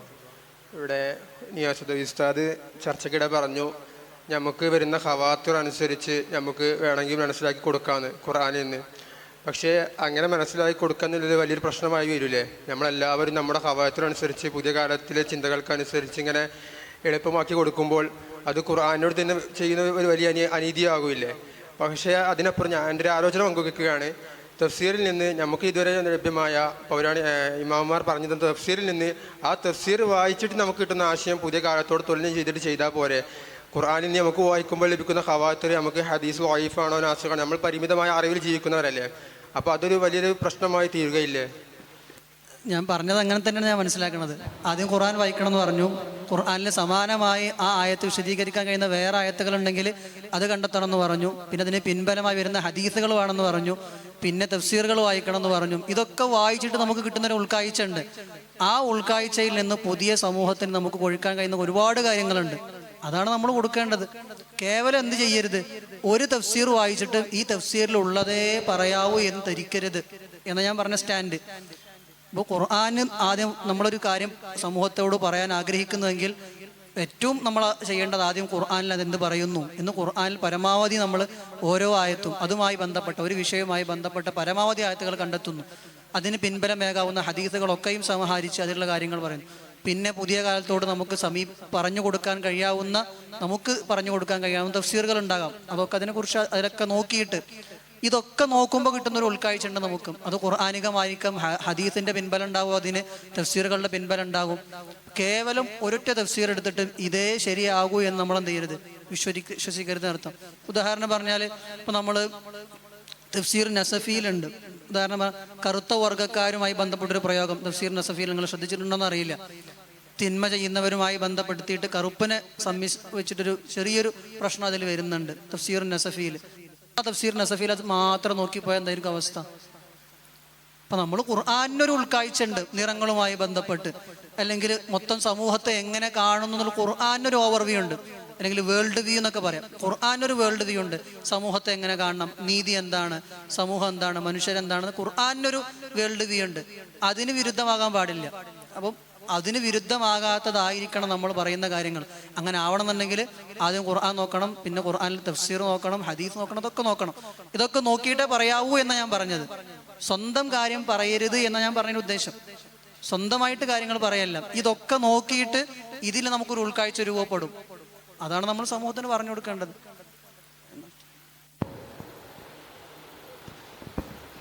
പിന്നെ വേറൊരു ചോദ്യം, ഒരു പുതിയൊരു തഫ്സീർ ഈ കാലഘട്ടത്തിൽ രചിക്കും ഒരു സാധ്യത ചോദിക്കുകയാണ്. ഇപ്പോൾ നിരവധി നമ്മൾ മുമ്പ് കാലഘട്ടങ്ങളിലൊന്നും ഉണ്ടാവാതിരുന്ന ഒരുപാട് ചർച്ചകൾ നടന്നുകൊണ്ടിരിക്കുന്ന കാലമാണ്. എന്താണ് മൂല്യം, ധാർമ്മികത, ഇതുമായി അനുബന്ധിച്ച് ശാസ്ത്രീയമായ പുതിയ ഒരുപാട് കണ്ടെത്തലുകൾ. അപ്പോൾ ഖുർആനിനെ അത്തരം ഒരു രീതിയിൽ സമീപിച്ചിട്ട് ഒരു തഫ്സീറിൽ സാധ്യതയുണ്ടോ എന്നാണ് ഒരു ചോദ്യം. അപ്പോൾ അതുപോലെ തന്നെ അങ്ങനൊരു തഫ്സീറിലേക്ക് നാം പോവേണ്ടതുണ്ടോ എന്നുള്ളത് കൂടി ഒന്ന് പറയാം. പോവേണ്ടതുണ്ടോ എന്ന് ചോദിച്ചതിന് താല്പര്യം അങ്ങനെ നമ്മൾ ഈ സമൂഹത്തിന് അവതരിപ്പിച്ച് കൊടുക്കേണ്ടതുണ്ടോ? കാരണം ഖുർആൻ എന്നുള്ളത് ഹുദലിൽ മുത്തഖീനാണല്ലോ. അപ്പോൾ അവർ തേടുന്ന ശാസ്ത്രീയമായ കാര്യങ്ങൾ നാം ഖുർആനിൽ നിന്ന് കണ്ടെത്തിക്കൊണ്ട് ഇങ്ങനെ ഒരുപാട് കാര്യങ്ങൾ ഖുർആനിൽ പറയുന്നുണ്ട്.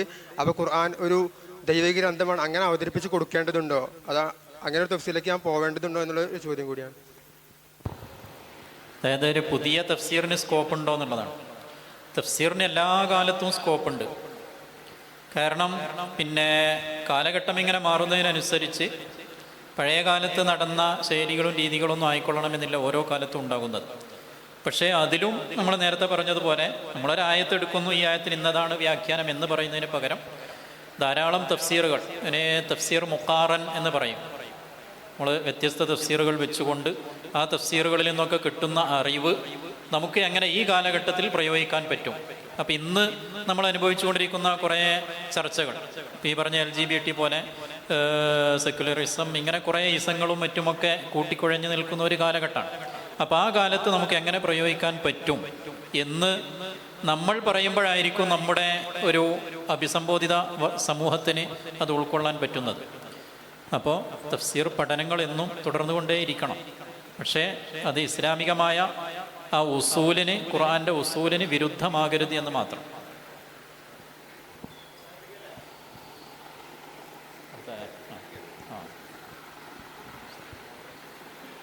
അസ്സലാമു അലൈക്കും വറഹ്മത്തുള്ളാഹി. സമയം വൈകിയത് കൊണ്ട് അവസാനിപ്പിക്കുകയാണ്. അൽഹംദുലില്ലാഹ്, വളരെ നല്ല ഒരു സെഷനായിരുന്നു. സംശയങ്ങൾ നേരത്തെ പറഞ്ഞതുപോലെ ഉണ്ടായിക്കൊണ്ടേയിരിക്കും. അതിന് മറുപടികൾ നമ്മൾ കണ്ടെത്തണം. നമുക്കെപ്പോഴും തഫ്സീറിന് സ്വീകാര്യതയും ആധികാരികതയും വേണം. സ്വീകാര്യത എന്നത് പ്രബോധിതരുടെ മനഃശാസ്ത്രവുമായി ബന്ധപ്പെട്ടതാണെങ്കിൽ, ആധികാരികത എന്നത് നബി സല്ലല്ലാഹു അലൈഹി വസല്ലം തങ്ങളിലേക്ക് ഏറ്റവും അടുക്കും തോറും ആ അടുപ്പത്തിനനുസരിച്ച് വരുന്നതാണ് ആധികാരികത. നബി സല്ലല്ലാഹു അലൈഹി വസല്ലം തങ്ങൾ പറഞ്ഞതാണ് ആധികാരികം, പിന്നെ അവിടുത്തെ സഹാബാക്കൾ പറഞ്ഞതാണ്, പിന്നെ അവിടെ നിന്ന് നേരെ കിട്ടിയവർ പറഞ്ഞതാണ്. അതുകൊണ്ട് തന്നെ നമ്മുടെ ഇമാമുമാർ, മുഫസ്സിറുകൾ, അവർ തഫ്സീർ കൊടുക്കുമ്പോൾ നമ്മൾ വിശ്വാസപരമായ കാര്യങ്ങളോ കർമ്മപരമായ കാര്യങ്ങളോ ഇത്തരം കാര്യങ്ങളൊക്കെ ആ കാര്യങ്ങളെ നമ്മൾ ആധികാരികമായി കാണുന്നു. അതേസമയം പല വിഷയങ്ങളിലും അന്നത്തെ ചില രീതികളെയോ ചില ശാസ്ത്രീയ അനുമാനങ്ങളെയൊക്കെ അവലംബിച്ചുകൊണ്ട് പറഞ്ഞ കാര്യങ്ങളുണ്ടാകും. അത് ശരിക്കും ഹദീസിലേക്കോ അല്ലെങ്കിൽ വിശുദ്ധ ഖുർആനിലേക്കോ നബി സല്ലല്ലാഹു അലൈഹി വസല്ലം തങ്ങളിലേക്കോ ഡിപ്പെൻഡ് ചെയ്തതാവില്ല. ഇപ്പോൾ ഭൂമി പരന്നതാണ് എന്ന് പറയുന്ന ഒരു ഉദാഹരണമായിട്ട് ഇതുപോലെയുള്ള ചില കാര്യങ്ങളൊക്കെ അത് എവിടെ നിന്ന് കിട്ടിയ അന്നത്തെ ഏറ്റവും വലിയ ശാസ്ത്രീയ സത്യമാണ്. അപ്പം അന്നത്തെ ശാസ്ത്രീയ സത്യം എന്ന നിലയിൽ പറയുന്ന കാര്യമാണെങ്കിൽ അത് സത്യമല്ലെങ്കിൽ അതിൻ്റെ ആധികാരികത ഉണ്ടാവില്ല. കാരണം പിന്നെ ഒരു വിഷയത്തിൽ ആധികാരികമായി സംസാരിക്കേണ്ടത് അതിൻ്റെ ആളുകളാണ്. ഇപ്പോൾ നാം ഫിഖ്ഹിൻ്റെ കിതാബ് നോക്കുമ്പോൾ ഇപ്പോൾ തയമ്മും ചെയ്യാനുള്ള കാരണം പറയുന്നിടത്ത് ഉദാഹരണമായിട്ട് തയമ്മും ചെയ്യാനുള്ള കാരണം പിന്നെ അവൻ്റെ മുറിവ് വെള്ളം തട്ടിയാൽ അത് സുഖപ്പെടാൻ കുറേ വൈകും. അങ്ങനെ വൈകുമെങ്കിൽ തയമ്മും ചെയ്യാൻ പറ്റുമോ പറ്റില്ല എന്ന് ഡോക്ടർമാർ പറയാൻ പാടില്ല, അത് പറയേണ്ടത് ഫുഖഹ ആണ്. പക്ഷെ വെള്ളം തട്ടിയാൽ ഇത് സുഖപ്പെടാൻ വൈകുമെന്ന് പറയേണ്ടത് ഫുഖഹ അല്ല, അത് ഡോക്ടർമാരാണ്. വെള്ളം തട്ടിയാൽ ഇത് സുഖപ്പെടാൻ വൈകൂല, അത് ബി ഷഹാദത്തി തൊബീബ് പിന്നെ അദ്ലൈനി വിനോദിബായിയാണ്, അത് അവരാ പറയേണ്ടത്. അതേസമയം അങ്ങനെ ഉണ്ടായാൽ പിന്നെ ഇത് ചെയ്യാൻ പറ്റുമെന്ന് പറയാൻ പാടില്ല, അത് പറയേണ്ടത് ഫുഖഹ ആണ്. ഇതേപോലെ നമുക്ക് ഒരുപാട് കാര്യങ്ങൾ നമുക്ക് കണ്ടെത്താൻ കഴിയും, അതിനെ പിന്നെ ആധികാരികത. അപ്പോൾ ശാസ്ത്രീയമായ കാര്യങ്ങളെ സംബന്ധിച്ച് തഫ്സീറിലൊക്കെ പുരാതനമായ തഫ്സീറിൽ വന്നിട്ടുണ്ടെങ്കിൽ ഇപ്പോൾ ഇന്നാ സയ്യന്ന സമാ ദുന്യ ബിസീനത്തിനിൽ കവാക്കിബ്, വിശുദ്ധ ഖുർആൻ്റെ ലാഹിർ എന്താണ്? ഒന്നാം ആകാശത്തിൻ്റെ താഴെയാണ് എല്ലാ നക്ഷത്രവും എന്നാണ്. ഇന്നാ സയ്യന്ന സമാ ദുന്യ ബിസീനത്തിനിൽ കവാക്കിബ്, ഏറ്റവും അടുത്ത് നിൽക്കുന്ന ആകാശം അത് നക്ഷത്രങ്ങൾ കൊണ്ട് ഭംഗിയാക്കിയെന്നാണ്. അതേസമയം അന്നത്തെ ശാസ്ത്രത്തിൻ്റെ നിഗമനമനുസരിച്ച് പിന്നെ 7ാമത്തെ ആകാശത്ത് 8ാമത്തെ ആകാശത്തെ നക്ഷത്രം, അപ്പോൾ അത് ഈ ആയത്തുമായിട്ട് എതിരാവില്ല നോക്കുമ്പോൾ എതിരാവില്ല, സ്ഫടികം പോലെയാണ് ആകാശങ്ങൾ, അത് അന്നത്തെ വ്യാഖ്യാനമാണ്. അതിന് ആധികാരികത എന്നത് ഖുർആനോ സുന്നത്തോ അല്ല, അത് അന്നത്തെ ശാസ്ത്രീയ സത്യമാണ്. അതുമായി പിന്നെ എതിരാവാത്ത രൂപത്തിൽ അവരന്ന് വ്യാഖ്യാനിച്ചതാണ്. ഇത്തരം കാര്യങ്ങളിൽ അതിൻ്റെ അഖിലുകാരെയാണ് നമ്മൾ ആശ്രയിക്കേണ്ടത്. അതേസമയം ശറഈയായ വിഷയങ്ങളിൽ, അഖീദൻ്റെ കാര്യങ്ങളിൽ, ഇത്തരം വിഷയങ്ങളിലൊക്കെ ഇമാമുമാർ പറഞ്ഞത് തന്നെയാണ് ആധികാരികത. പക്ഷെ ഈ ആധികാരിക കാര്യങ്ങൾ തന്നെ ആളുകളോട് നമുക്ക് ശാസ്ത്രീയമായിട്ടും അവരെ സന്തോഷിപ്പിക്കുന്ന രൂപത്തിലും പറയാൻ പറ്റും. ഞാൻ ക്ലാസ്സിൽ എപ്പോഴും കുട്ടികളോട് പറയാറുണ്ട്, ഇസ്ലാം സുന്ദരമാണ്, അവതരണം സുന്ദരമാകുന്നില്ല എന്നുള്ളതാണ് പ്രശ്നം. ഇസ്ലാമിനെ നമ്മൾ സുന്ദരമാക്കേണ്ടതില്ല, ഇസ്ലാം സുന്ദരമാണ്. പക്ഷേ ആ സുന്ദരമായ ഇസ്ലാമിനെ വികൃതമായി അവതരിപ്പിക്കാതിരിക്കുകയാണ് നമ്മൾ ചെയ്യേണ്ടത്. അതിൻ്റെ ഖുർആൻ്റെ വ്യാഖ്യാനത്തിലും നമ്മൾ ചെയ്യേണ്ടത്. പിന്നെ നിറങ്ങളെ സംബന്ധിച്ച് ഇവിടെ പറഞ്ഞു ഈ ബിയല്ല തൂജുഹു മുസ്വത്ത് തൂജുഹു എന്നൊക്കെ, അതൊക്കെ റാസിയിലൊക്കെ കൃത്യമായിട്ട് പറഞ്ഞിട്ടുണ്ട്. വസ്വിദാദുൽ ബയാദുൽ വജ്ഹി വസ്വിദാദുഹു കിനായത്താനി അൻ ലുഹൂരി ബഹ്ജത്തി സുറൂറി വ കആബത്തിൽ ഖൗഫി. അതൊരു പ്രയോഗമാണ്.